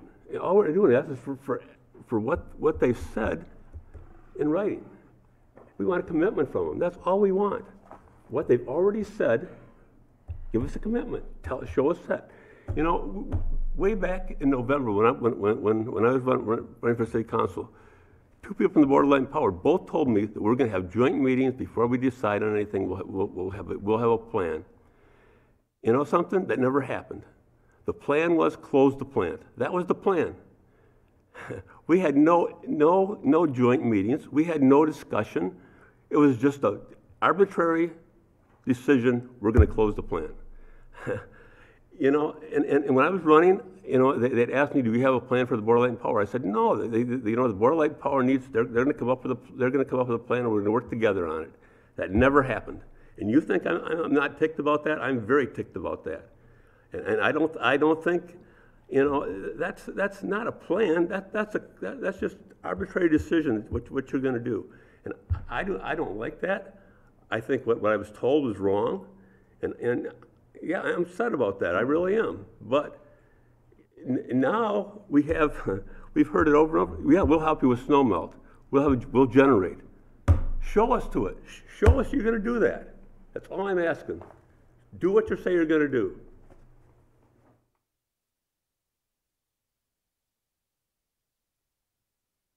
Can I go now?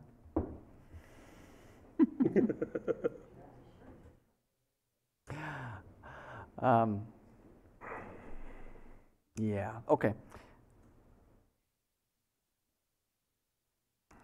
I'm not in favor of the resolution. It's probably not a big surprise to anybody.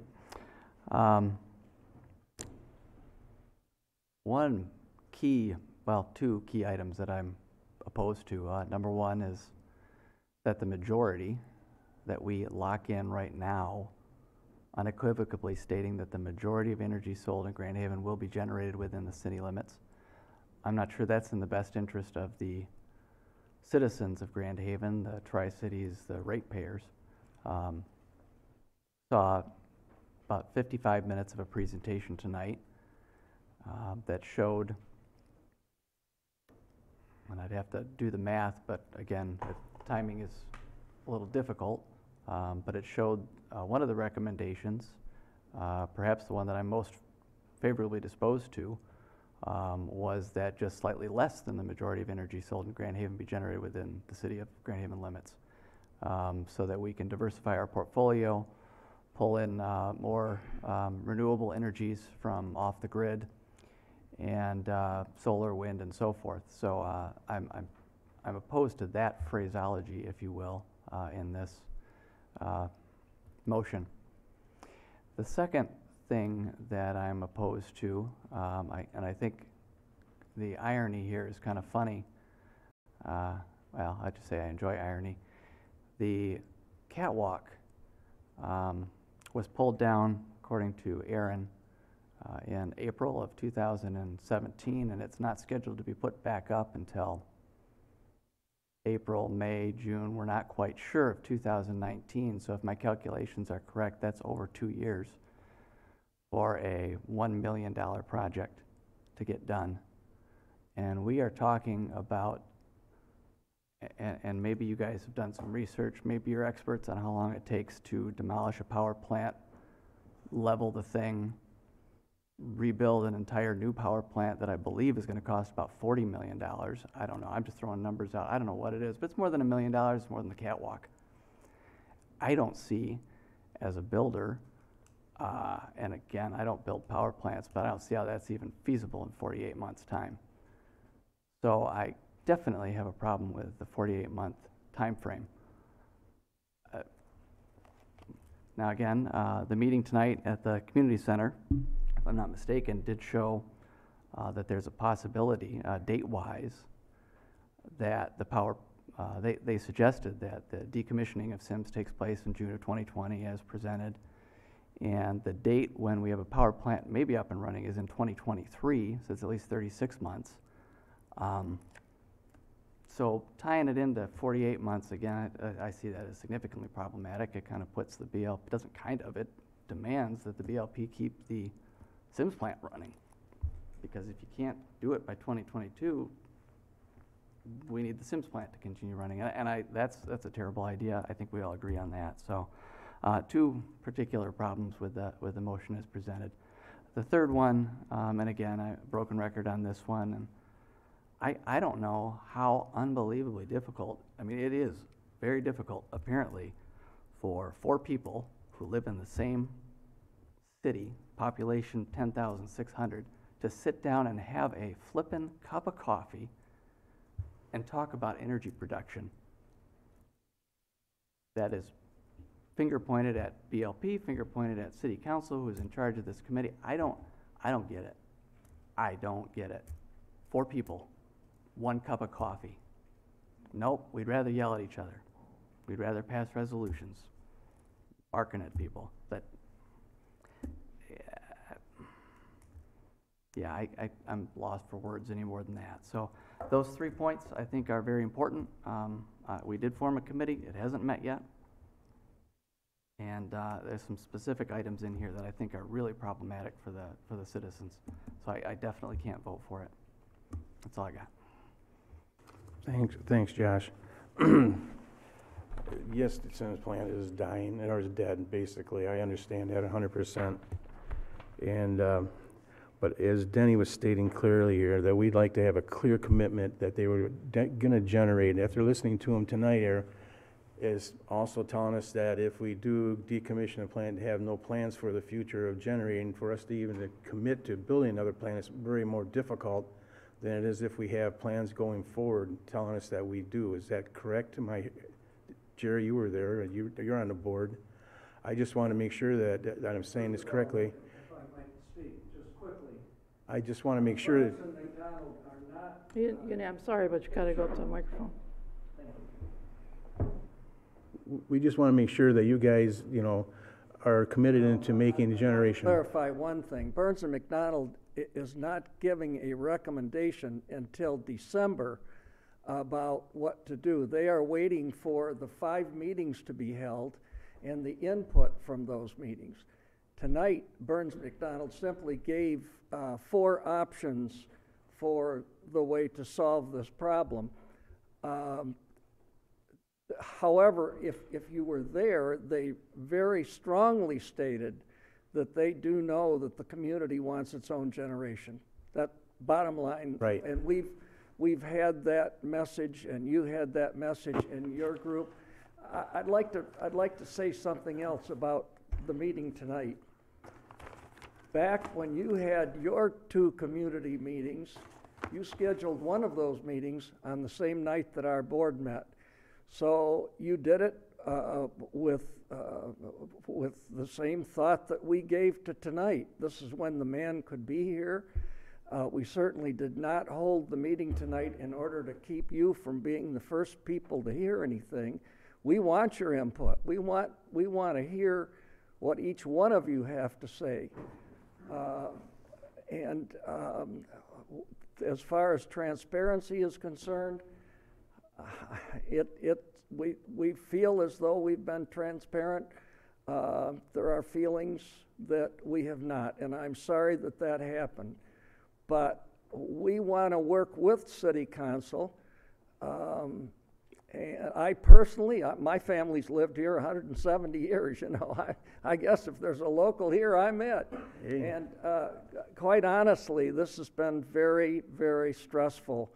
To not be able to solve what clearly is a fairly easy situation. So that's a long answer for the fact that, yes, in fact, generation is very much at the top of the heap. But if we shut the plant down and don't have no plans to generate, is it more difficult to submit in to have, that's what I'm asking. Sides with, first of all, we have to shut it down. No. Secondly, we have to mitigate the location. We had a major study to determine the best place to put a new facility. And after extensive study, the determination was that it had to go right where it was because of the pilings primarily. Mm-hmm. So. I understand. I just want to make sure that we don't lose our generation capacity here and to make a decision later that we don't have it, then we can't get it, to go back to the boards and say we want to generate, and they're saying, no, you don't need it no more.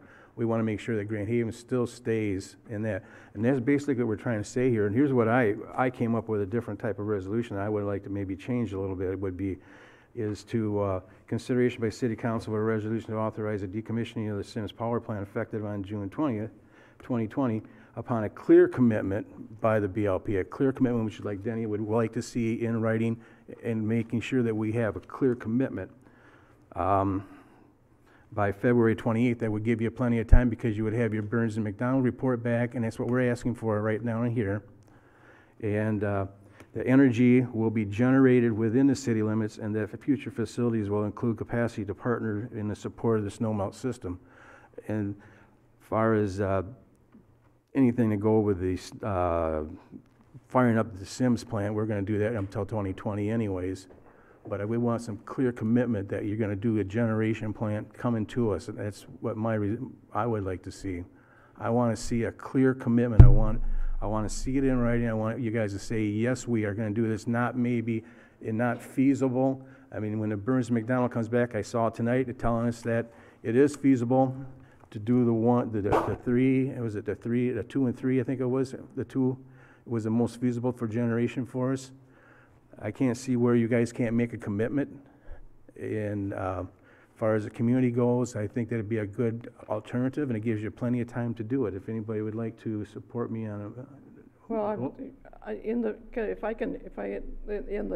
minutes of the BLP meeting that is in our packet, it says if the decision to build another resource is made, it could potentially be online by late 2022. So that is from your minutes. So to say that's not possible, it's written right here. It is possible. Right, and it is, from our standpoint, if in fact the community wants local generation, then that's what's going to happen. No question about it. We've been on that path for 6 years. One of the things that has not been talked about very much is for the past 4.5 or 5 years, half of our power that we are supplying to our 13,000 customers is purchased off the grid. No, and we realize that. So we've had, because of necessity, we have purchased half of our need during that time period. Whatever goes on that location will not remotely need to be as large as it is. Right. No, and we understand that. Most of the equipment that's out there is connected to coal. All of those things that you see out there are coal related, and of course we wouldn't need that anymore. I won't go on. You've heard enough of me. That's well, but part of the reaction to this is last February when Dave made his report that the plant was going to close in 2020, he said building any kind of capacity to build more power is stupid. So I think it's community pressure that has made this change of heart that, no, yes, we are going to build something. He is speaking from the way the industry is going. In 2008, the entire wind shifted in regard to power. Yep. And when that happened, I will be the most transparent that I possibly can be. When that happened, the industry itself was in massive denial. They didn't see wind, they didn't see solar. The talk at all of the meetings everywhere that we attended, well, that's just another pie in the sky kind of a thing. Well, the realities are solar has now become less money than natural gas to produce power. There's still the storage issue that hasn't been resolved yet. Right, because the sun goes down, it goes away. It goes down. And more importantly, it takes an enormous amount of land in order to generate even the little bit that we have out on the island. Not nearly enough land for solar. Wind, the Board of Light and Power will have by 2020, 20% of their power will be renewable. 5% under what the requirements will be at that time. That are there are all very much in favor of getting rid of the environmental issues. Well, the thing is that people that live under 500 windmills in the thumb aren't Can't liking stand it. them. That's right. They voted no more windmills. Yeah. So you want to be renewable. That's the answer. It's not the answer because people are revolting, and if it wasn't for huge subsidies and generous Absolutely, the tax rates, subsidies none of this played none of this would happen. So we need to stick with reality, which is natural gas. And some of this pie in the sky stuff, I'm sorry for you, Jan is having a cow back there, and that's okay. But it is let's just deal with reality here. Our problem has been since 2008, the realization that what was accepted for the previous 100 years isn't here anymore. No. We are in a very rapidly changing business. Interestingly enough, most people, and I'm generalizing, but most people only care about their power when they go to the wall and the switch doesn't work. And so it's a challenge for us because things have changed, and they've changed very rapidly. And we are going to do what this community wants us to do. We're not trying to be adversarial. We've got people on our board that have been residents here most, if not all, of their life. The issue with this give and take between the city council and the Board of Light and Power isn't a 20-year issue. It's a 60-year issue. There has not been any interest from city council to be a part of the decision-making process.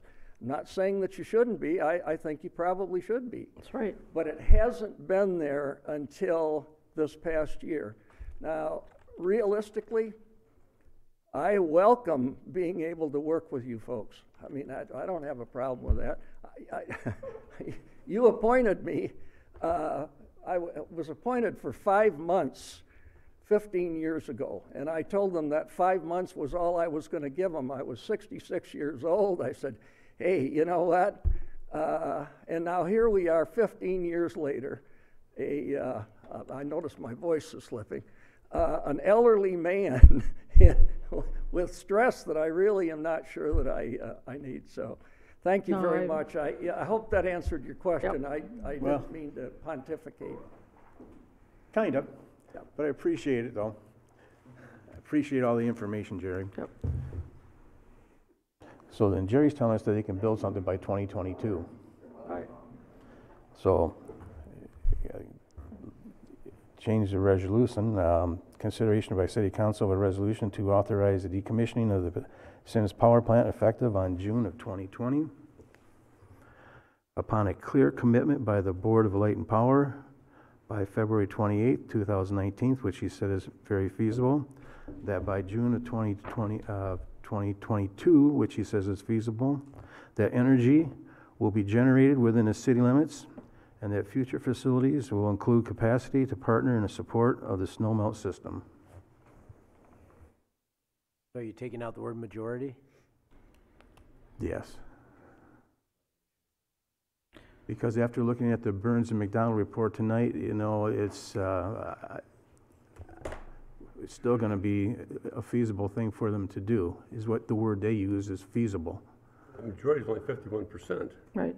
Yeah. So that's an awful low percent. Yeah, I'm not going to change it. Because they only need, what is it, 35? 35 megawatts would be our base load. Yep, for a base load. So if you say the majority of energy sold, it isn't necessarily the capacity of Sims. I mean, the amount of energy sold would be different than just how much can you produce right now. So if you're at 35 megawatts, that would be more than half of the energy sold. So actually, you could be considerably less, but your capacity, I mean, we heard a long dissertation on capacity, demand versus energy. And so, I mean, what are we talking about here? The energy sold is just what this says. And so I think that we would be better off to set this aside, come back in 2 weeks after we've had a chance to digest these reports, talk about the problems within this resolution, get rid of that last paragraph, say what we actually want, what we actually expect, and be realistic about what it can be.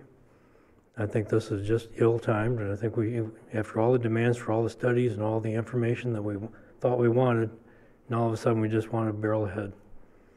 So I don't know that this is really saying what you think it says.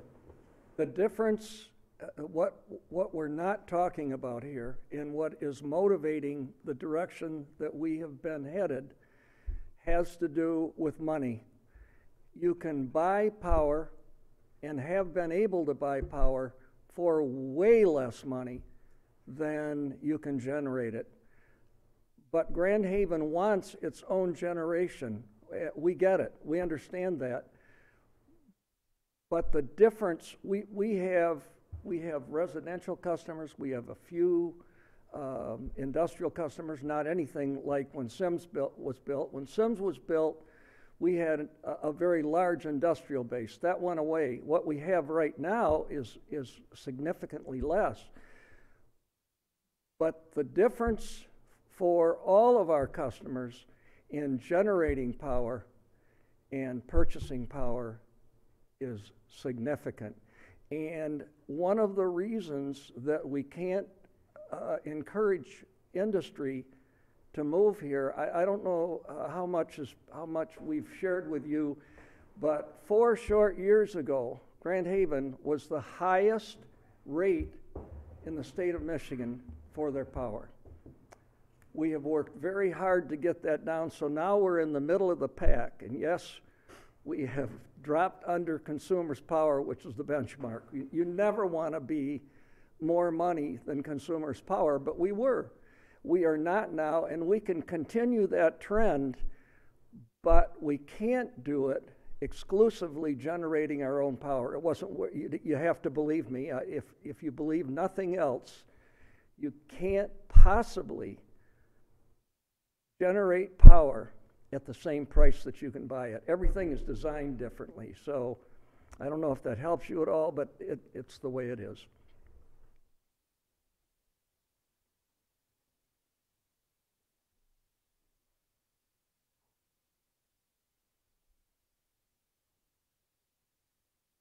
So,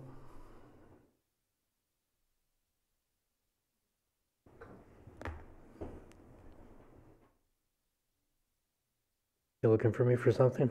I moved to postpone action on this motion until our next meeting. I'll second it. I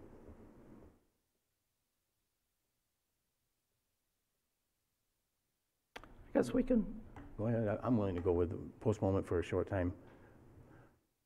But I still want. Because one of the biggest questions I have is as far as the amount of the presentation I was able to hear tonight is there's no talk in there about the cost of providing energy to snowmelt, and that is one of the biggest issues that we need to deal with as far as our downtown merchants are concerned. There's nothing in there about it's just a passing thing. Well, we can provide energy for snowmelt.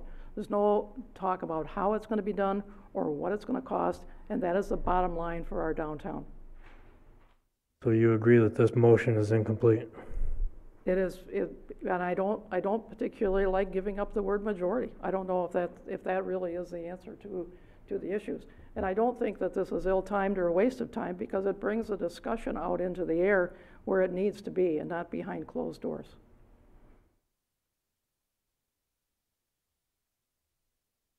So if you want to postpone, if that's what you want to vote on. I'm willing to postpone it for till the next meeting myself personally, for the simple fact is, you're right, Jerry, we did open it up, we did get conversation going. The board knows that we're meeting business, the next time it comes through, it will go through. We just need a verbal, we need a final commitment from them. That's what I want, and that's what Denny wants also. We need it. And they have their board meeting come up on Thursday. Because I think the basic thing is, I'm tired of the bantering back and forth, I'm tired of excuses, I'm tired of, if it's feasible, and quotation marks in emails, we need to get this solved. And there's only way to do it, and that's to meet it head on. So I'm glad we're doing this, I'm glad we're having this discussion. If you want to put it off, if the votes are there to put it off, put it off. But it's time to get this discussion out in the open, on the table, get all the facts out there and get this solved. I don't think any of this has been hidden. This has been a pretty open process all along. The only thing that hasn't been open are the subcommittee meetings, which apparently nobody communicates on. I'm sorry, Bob, but I disagree. I disagree with... Wasn't there, all I can say is that when I come into a meeting and there's a letter laying here for me saying that, hey, that's not what we meant to say, and I get 3 people here sitting here, oh yeah, that's what they meant to say, and they say, no, it wasn't, there was no communication, or at least there was some obfuscation or something, but that's not a basis for an action. So is this more out in the open? Well, it's certainly, it's somewhat confrontational, but yeah, this is open, but I don't think the only thing I saw that was not out in the open were these subcommittee meetings. And don't think anybody even kept minutes. But anyway, That's not true either. I move to postpone action on this. That's not true, Bob, what you just said. Not true. I'm sorry to say that.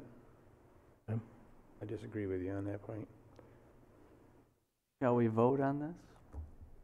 So this is a motion made by Councilmember Fritz to postpone. Did you want to say to the next meeting? Oh, no. Bob made the motion to postpone. Made the motion to postpone. Josh seconded it. Oh, okay. Don't put my name on it. Okay.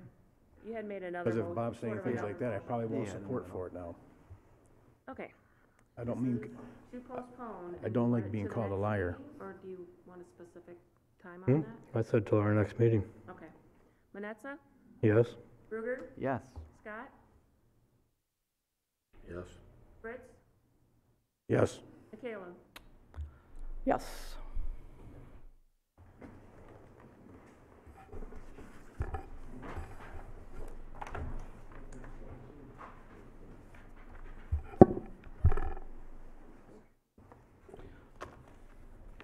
Next item.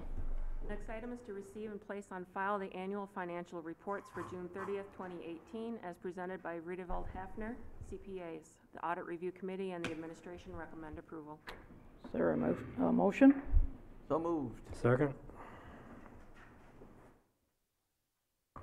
There is no questions of the presentation, so It was a good report. it was a good report, and we're doing well. So I don't know if anybody wants to make any comments. Jim's moving around, he's shaking his head no, so I think we're ready to vote. Bruger? Yes. Scott? Yes. Fritz? Yes. Manetza? Yes. Michaela? Yes.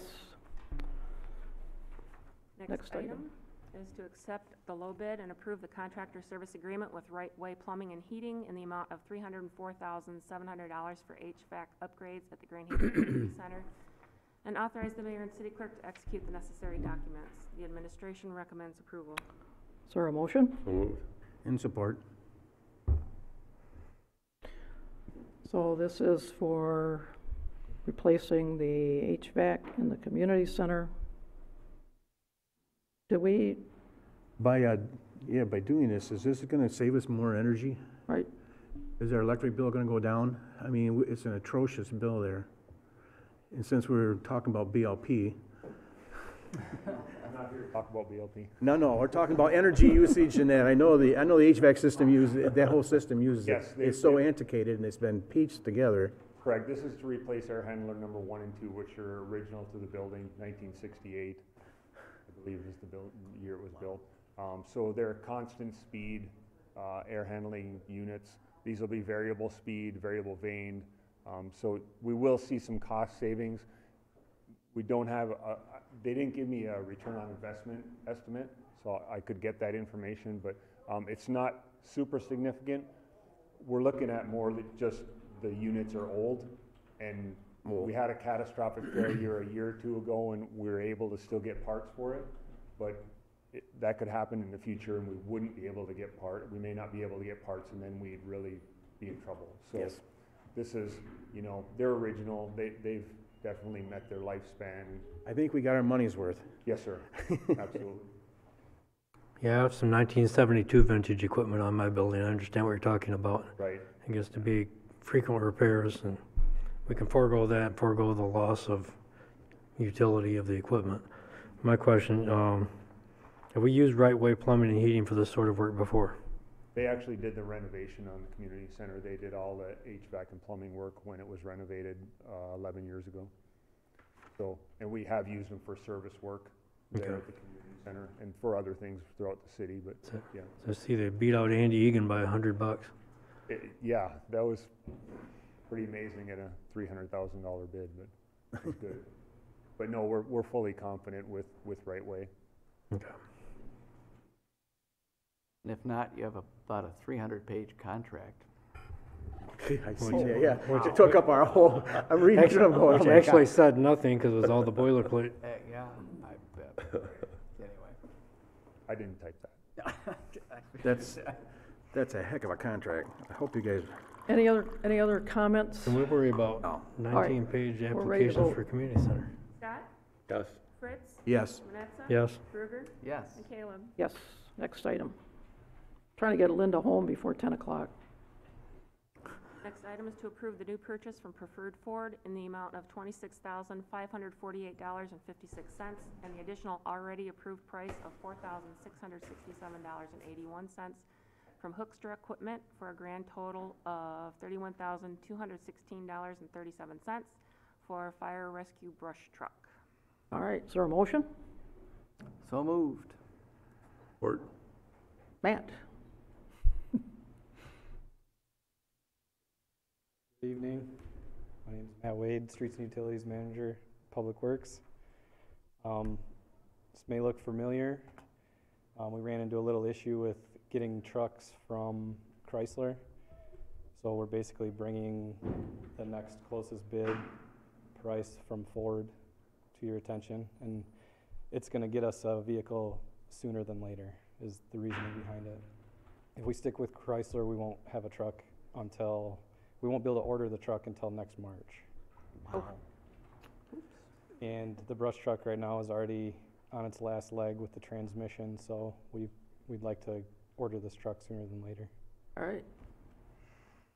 By So going with a Ford, we're also going with the aluminum body. And seeing I work in that field, I can tell you already the cost of repair of aluminum body is a lot more because it's a lot more time consuming. If anybody knows anything about repairing aluminum bodies on them, you have to have the metal super clean. You got to have it all the way down. You got to heat the metal up before you can even pull a dent out. You got to get all, it's a long process. It's almost like a two-man process to clean and do it. Where the Dodge truck was a sheet metal product, and, you know, it's so much quicker than repair-wise, and it lasts. This is still up in the air with aluminum, so I have to repair them, so I know the cost of repair is going to be more. So this is going to be a brush truck and going out in the woods and going off the sides, and I pity it. I really do. It's so easy to dent and bend. It doesn't take much. I know that's the reason why you guys were going with the Dodges before, because the aluminum bodies and stuff on that order. I presumed it was one of them, besides the cost, but it is going to be a lot more costly on the repair end when it comes to it. Just to let you know ahead of time. I know what you understand. I know the truck is on its last leg. I've seen it. It's pitiful. But just to let you know that anything that comes up, dings, dents, and stuff like that, we have to maintain a good that's the billboard out there in the city of Grand Haven. The citizens see it, and if it looks all beat up, it's going to look terrible. Right. And yeah, we'll keep it maintained. Okay. Mike, you bring up a good point, a valid point. How often do we bring these vehicles in for body work, or do we not do that very often? Yes, they do. I've seen it go, if you look over, you'll see 2, 3 different body shops in town end up with them over this period of time. I've had a few, Rademacher's had a few, and City Auto Bodies had some, so we do maintain our vehicles pretty good, I'd say. There's only been when I first came on, it wasn't that way, but I'd say they take a little bit more respect and take care of their stuff much better today. Well, I think we all bring our different fields of expertise to this, and Mike, if you're gonna vote in favor of it, I'll vote in favor, otherwise I'll lean into you on whether this should be done or not, so that's all I'll say. Well, they need I know the when I'm truck, out of my league. because the transmission is not going out on the old one, Yeah. so, right? So Okay. I guess that brings, my question was, I read the memo here, the current brush trucks are minimum capacity because of transmission issues. How is this vehicle utilized, and is it urgent to replace it now rather than in March? It's utilized mostly on the hill fires, or anytime you're going out into the woods and the brush, and it pulls some of the larger trailered equipment around for public safety. Yeah. We radioed him for some backup for you. Right behind you. Yeah, I there's see backup. we have another voice. My name is Ryan Enloy. I work for Grand Haven Public Safety. 981 is used for several different things right now. We have a pump on it we can pump water with. Mainly, we don't pump water with it. Mainly what we use it for is towing 982, which is a smaller unit that we have that actually can make it up into the hills. Right, it's a 6-wheeled vehicle that was purchased years ago after we had the big fires across the river, I think in 2005. So it tows that. We use that for brush fires, but we also use that to haul our water rescue equipment down to the beach. All right, so if we get a water rescue in the summertime, 981 takes 82, goes down to the beach and parks, so we have a way to ship people and gear from the parking lot down to the waterfront. Okay, so we use it for ice rescue for the same reason. All right, we can drive that smaller vehicle out on snow and ice if we need to. So we use it for a lot of equipment ferrying. What we do use it for water-wise mostly is replenishing the water supply that's on 82. So if 82 is running around putting out little spot fires in the woods, they come back to 81 and we can refill 82 with 81. So it's great for a tow vehicle. It's not an off-road vehicle. So 81 doesn't go off-road. That's what we have 82 for, and 82 gets banged up, like any your ATV does. So 81 is going to be staying on maintained roads. It can't really do otherwise. Maybe not paved roads, but for sure dirt roads. So that's kind of what 81's for. It's multi-purpose. So having it delaying until next spring or whenever it could be delivered would be a severe impediment.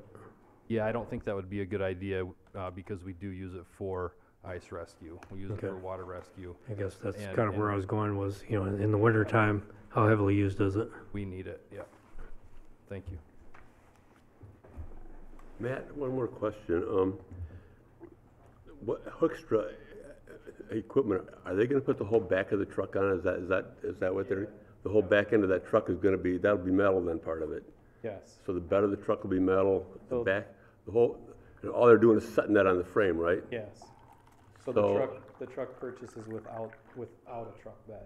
Right, so it's just the frame, so a lot of the aluminum won't be there. I mean, it's gonna be, because it's gonna be bought by Hookstra, or put on by Hookstra, and that's metal, so that's not aluminum. The back part, the front part's all aluminum. Well, Doors, fenders. Okay, all right. That's what, I know, I understand that. It's not half the truck, not all the truck. No. Okay. Correct. Okay. Okay, we ready to buy the truck? Ready to buy a truck now? Let's vote. I'm ready to vote. Fritz?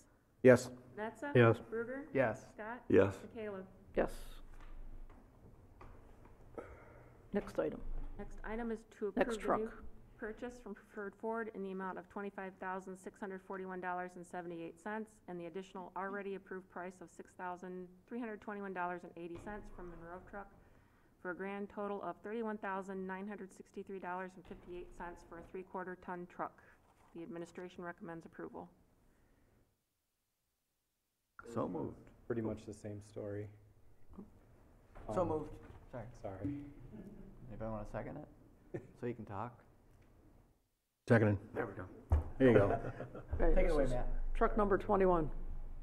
Truck 21's the same situation. It was approved for purchase at the same meeting. Between model years, and the truck is out of stock until 2019. We will not be able to order this truck until March unless we go with this Ford that I'm bringing to you tonight. We'll have it much sooner. What's this truck being used for? It plows in the winter and it's used in everyday operations. It plows. At DPW. Mm. It more than likely still won't be plowing this winter, even if we purchase it in the next week or so, because it takes 6 to 8 weeks and then it's got to be painted yellow. Is it parking lots and stuff on that order? Is that what it's going to be used for? This is just a regular pickup truck then, just basically a regular pickup truck, and Hookstra's just, all they're doing is putting the plow and stuff on, is that right? Correct. Not Hookstra. This is not, no, This Oh, is not a no Hookstra, truck. Monroe, Yeah, I'm they're sorry, installing a Monroe. snowplow on it. Okay. That's what I figured. Just Okay, wanted all to right, tell the Monroe, people at home. yeah, but anyways, basically they're doing just giving us the snowplow equipment then, is that correct? Monroe is. Yeah. Yep. That's the same price. Yeah, okay, all right. So this will be a truck that's totally aluminum. All aluminum. And it's a snowplow truck. Is it heavy enough to push snow? Barely. Yeah. Got a V6 turbo. Does it have a V6 turbo? Yeah. No. Okay. That's even better yet then. Okay, I'm we're ready. buying this truck too. We're ready to vote. Manetza? Yes. Kruger? Yes. Scott? Yes. Fritz? Yes. Michaela? Yes. On to the water and sewer fees. Next item is to approve the water and sewer fee changes as outlined on pages 11 and 12 of the city's fee schedule as presented. The administration recommends approval. Is there a motion? So moved. Second. Support. Okay, moved and seconded. All right, Derek's going to explain this to us. Good evening, Your Honor. Derek Gatus, Director of Public Works. So back earlier this year, we touched base on a sewer fee that we were contemplating how we applied that and with special assessments. So over the last few months, Pat and I have been working together to come up with a solution to a fair and equitable buy-in to the city's water and sewer infrastructure that's there. And we believe that the sewer fee that we proposed does a fair job at that, where each parcel will be granted one REU or one connection fee. So that way the existing landowners have the ability to connect to the water and sewer system just based on a time material for the water sewer service and the sewer lateral, but there's no buy-in. However, if there is a split or a multiple use of one parcel, aka a townhouse row of 6 units, those units would then participate in the cost of that buy-in of the infrastructure we've already installed and used and maintained for years. So it's a capacity issue in that regards. The numbers for the fees were kept the same on the sewer side and then a matching water side as well. If the sewer doesn't go past their house and they have to say go 250 feet, 300 feet to get to it, are we still going to charge that or not? Well, the way the ordinance is set up, that any parcel in the city is given one unit, so that one $5,000 or one REU would be benefited already to that parcel. So no, not in that case if it was one home. They would just pay the cost to bring the lateral or the service to the property. There wouldn't be no hookup fee. There would not be a hookup fee. No, not the hookup fee, no. Not for one. The cost to bring service to their property, their lateral, whatever that cost would be to bring it the 200 or 300 feet down the road, as well as the water service. Well, okay, most incidents, anyways, they, the property owner pays a private contractor to put them in a manhole or hook them into the sewer line. In that case, and they do it, of course, we pay for we get the, they have to pay for the inspection, of course. But are they gonna be charged that $5,000 hookup fee? No. No, they would only pay their contractor to install the service. Okay, all right, okay, that's okay. That's what you All right, wanted. just wanna make sure, yep. All right. Very good. Wanna make sure, yep. So anything multiple, has to pay, single family. Yep. Does not have to, so that's bottom line. Okay, all right. I like it, good. But And if that- it, but if it was, question. let's say 3, then they'd pay for 2, That's correct, because you get 1 freebie. correct. Okay. And the charge is 5,000 water and 5,000 sewer, right? So $10,000 total. If you do both. Okay. So if I want to build a fourplex, It would be, affordable housing, Pay 30,000. I got to pay $30,000. Yep. Okay.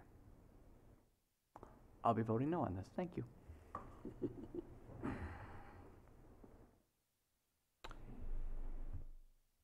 And if I didn't explain myself there, I think this definitely makes housing less affordable in the city of Grand Haven. So I'll be voting no. Thank you. All right, that's twice. Just I to think make we're sure. ready to vote. Berger, No. Scott, Yes.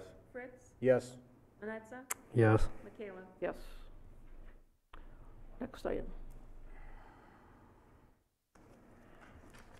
Item is to declare, it's a city council's intent to vacate Elliott Avenue from First to Second Streets to allow for a multiple family housing development and to refer the request to the planning commission per section 32-87 of the city code of ordinances. The administration recommends approval. Is there a motion? So moved. Is there support? Second. All right, been moved and seconded, and Pat, this is to potentially vacate Elliott Avenue from First to Second. But it just opens that door, but it has to go, well, I'll let you explain. Correct. This just refers it to the planning commission, who then will take it up and schedule a public hearing and have discussions about it, and then make a recommendation back to the city council, and then you would be able to act on it should the planning commission, well, whatever the planning commission recommends, you'd be able to act on it for or against vacation. Hopefully this discussion, and as the planning commission considers it, will be happening concurrently with the consideration of a site plan to develop that property. This, Just want those two things to happen in parallel. this would go through a PD process, correct? The development itself will, yes. Okay. That would, one of the requirements of the PD would be a successful vacation request. Right, but also the preliminary development plan would come here anyway. So, I mean, it's like, it wouldn't happen in a vacuum. It would be part of a plan that we would have to approve. Correct. We're just trying to get it, making sure everything's happening in the right order and such a way that it doesn't impede their construction schedule should they decide to start building in 2019. Wow. I think the nomenclature used here is unfortunate. I realize where it comes from. The intent to vacate means that, yeah, we mean to do it, but actually we're providing an opportunity to do it, provided planning commission is satisfied with the proposal. So it's not necessarily our intent, it's more like we're waiting to see if it's acceptable. Yeah, and that, in some cases, you might get a request from one owner, say down an alley, that wants you to vacate, and in the past, you haven't necessarily passed the intent to vacate when you've got opposition in that alley. In this case, it's the owner on both sides of the street, for the entire length of the block, so maybe it's a little bit more sensible, and we would say up front, we've already looked at it, and it doesn't dramatically impact the grid transportation system of the city, so it's a reasonable thing to look at. Whether you do it or not is up to you later. I think I just tip my hat ahead of time to the developer, saying that as this progresses, I will be voting in favor of this, but as it progresses, final approval from my seat comes based on the public benefit portion of the PD. In particular, if we're going to be vacating an entire street, I'll be looking for things like public parking and their commitment to some workforce affordable housing in this development that they stated they would do at the community center meeting. I think it was about a year ago. So I think just in fairness to them, I should give them a heads up. So there's the heads up. I agree, Josh. We didn't be able to have that chance at Grand Landing, so this is an opportunity for us to take that advantage of that for affordable housing, so I have to agree.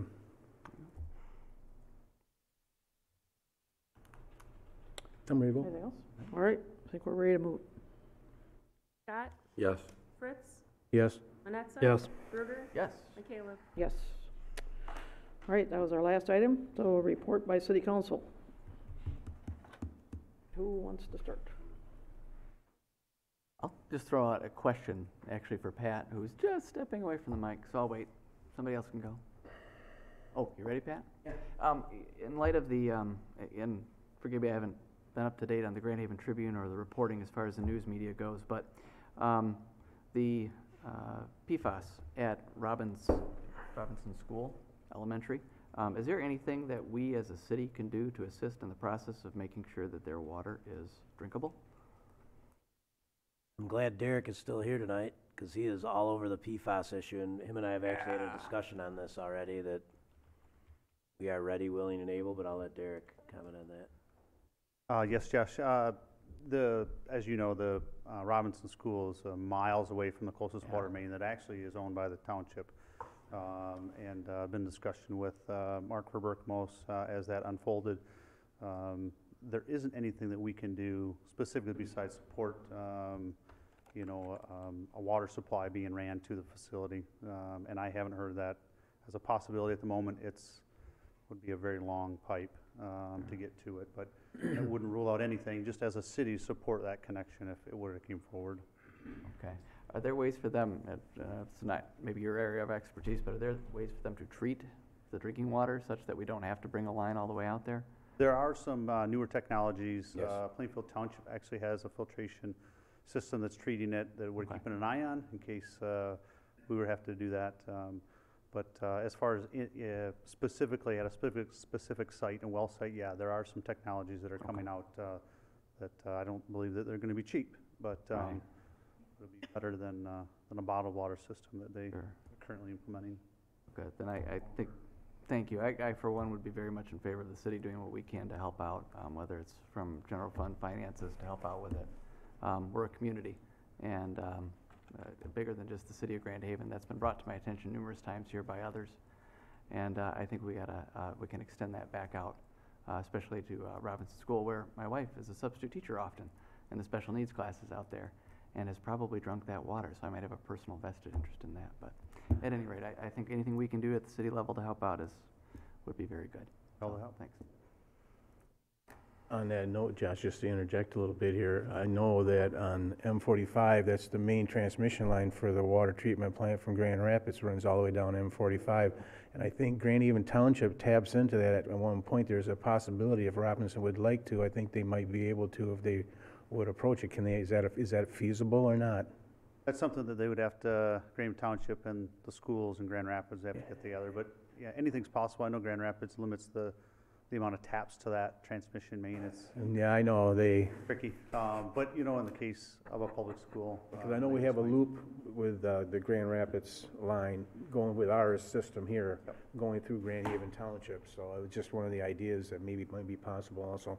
Because I know that line runs right past our property out there on the corner of M45 and 128, so I know where the line goes through there. Yes. Grab a drill mic and put a hole in it and tap it. Be quick about it, Yeah. though. Yeah. Well, I'm well aware of that. Just something to throw out there, Josh, Yeah, you bet. Might want to talk to Kathy Cook, the supervisor out there at Robinson Township. Yeah. That's all I have. Thanks. No report. Anybody else? I just want to make sure everybody knows that tomorrow's voting. Everybody get out there and vote. You people at home, it's one of the things that we need to do. Other countries make us look sick. You go to Europe where over 90% of the people vote because they can go and vote any place they want, anytime. You can sit in a bar and have a cold beer and just go and have a week ahead of time and you can vote. So if we have this time period here to do it, it's one of our things that we get to do, and we get to elect who we want out there. And if you want to do something, if you want to say something, get out there and vote, then I'll be able to listen to you better if you vote, because I understand that you voiced your opinion and it's well heard. That's one thing I wanted to say. And I'm sorry I missed the last council meeting. It was all on some good stuff like the depot and the parking structure.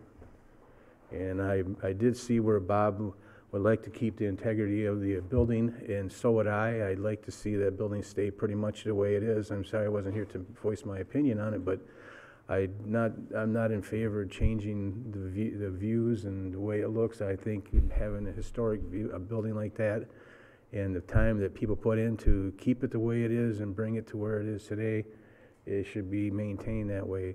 It's so easy to tear down and forget what our past is like, but you always have to have those memories of your past before you can move into the future to make good decisions. So that's one thing. In the parking structure, that's my neighborhood. So you heard my neighbor speak today, and I even probably have a sign in my front yard saying no to the parking structure. So that's where I stand on it. I just want to echo what Mike said. I hope everybody gets out and votes. I hope we have a huge turnout tomorrow, and I think it's something that every American should take advantage of. And your vote don't count any more than mine, and I think we need to load those polls up and get the vote, get the voters out. I'd like to say too that the marijuana amendments that's on the ballot. I would like to say too that that's not something we'd want to vote for. There's no regulation on it like there is tobacco, like there is alcohol. It's not regulated at all. It's one of the most highest potencies of any state, and the cost of what it's going to do to the state is going to be far outweighed by what it's going to bring in. So, and I've heard the sheriff, and I was there when they presented that, and it sounds like it's almost double to what it's going to cost compared to what it's going to bring in for tax money. So, I would ask everybody to vote no on that, please. All right, the one thing that nobody's mentioned is that we did cut the ribbon for the Reimagine project. It was a great time. There was a young man by the name of Darby that came up to me afterwards and said, "This is the most fun place in the world." And I'm thinking, Darby, I appreciate that. I said, I'm going to quote you. What a nice young man to come and wait to get his enthusiasm in there. And it was cut the ribbon and get out of the way, because there was kids everywhere. So a lot of fun.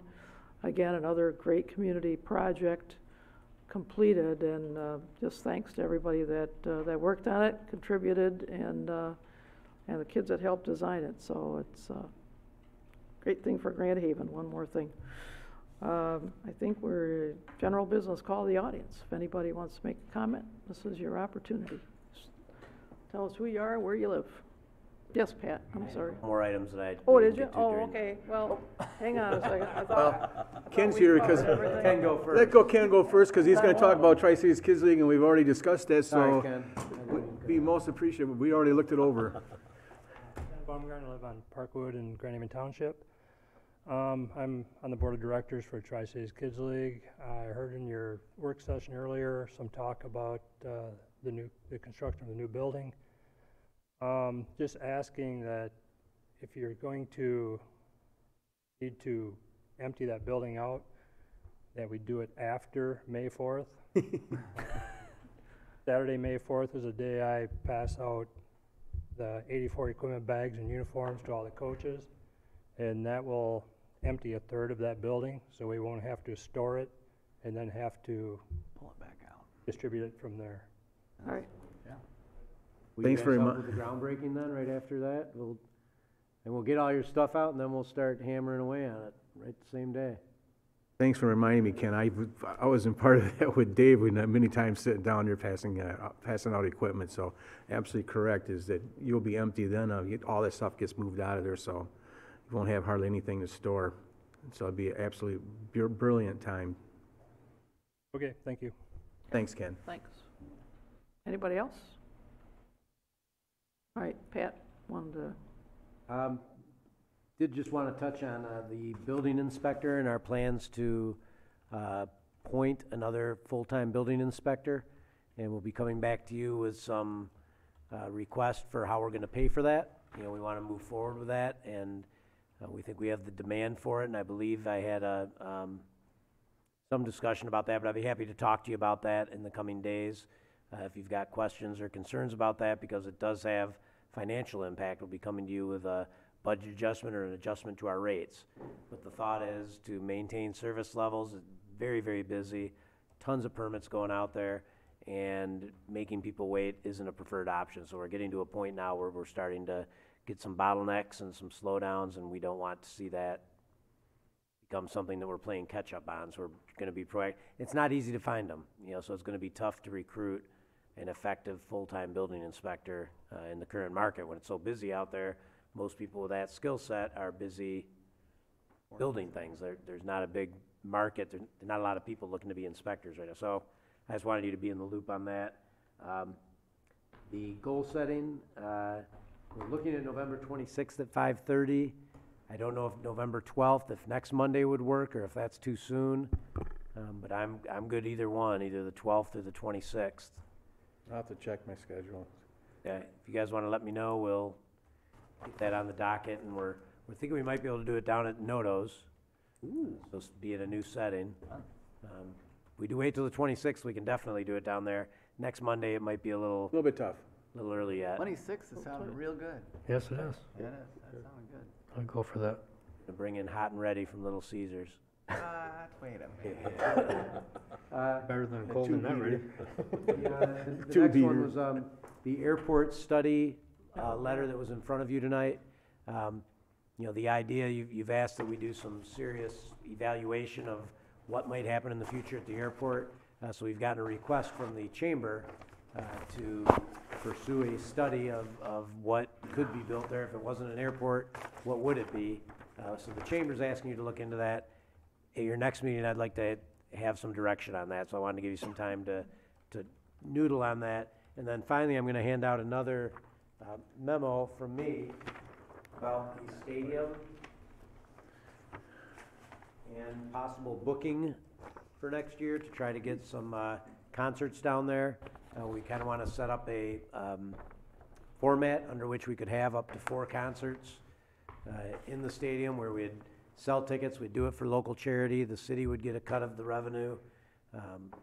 Other local charities would get a portion of the revenue. But we think the setting's just right, and we don't want to just leave it open to chance and have different groups start coming in and making requests and have sort of a slapdash approach. We'd rather work with a local promoter, have a definite schedule set, and something we can count on and be consistent, and not overwhelm the community with too many concerts down there. It's such an attractive venue. You know, I don't think we want to start playing favorites and have different people come in, and I think it's a really good idea to set up a schedule with a known entity. 7 Steps Up, you know, they're a known concert booking entity in the Tri-Cities, and they're well equipped to handle this for us and make it low impact on city operations, and get some good acts down there. And we're looking at some fairly high-end talent and shows that would be ticketed. We'd put up the fencing on either side, and we're talking about perhaps one over the Memorial Day weekend, one during the July 4th holiday period, one during the Labor Day weekend, and then one in between, not during Coast Guard, but in between July 4th and Labor Day, but avoid Coast Guard. So, you know, putting a lid on it, I think, for the condo owners down there and everybody that's gotta put up with the traffic and noise, I believe would be, preferred by the, folks down there. So, again, I plan on coming back on, November 19th, for further direction from you guys. So if you wanna look that over and let me know if you've got concern about any of the particular details, I'd be very interested to hear from you. And that's all I have tonight. All right. Could I talk to you a little bit about the waterfront? In 1974, we brought in 3 big bands that were past their prime, let's say, but nonetheless, Stan Kenton, Count Basie, which was a phenomenal concert, but held on August the 8th, which was the night that Nixon resigned. It is a wonderful place for concerts. Then, fast forward a little bit, we brought in Pat Boone, Willie Nelson. There were all of the blended quartets of the 50s, but we held those on the main street, and they were free. Free was a lot more fun. But I will share with you, there's interest in that, and anybody that, if a committee is formed, I would love to sit on it, because I had a great time doing it, so I just offer that. Thank you. Thanks, Jerry. Thanks, Jerry. All right, anyone else? No, I don't know anything, I don't know anything about music. No, all right, in that case, we are going to adjourn. Yeah.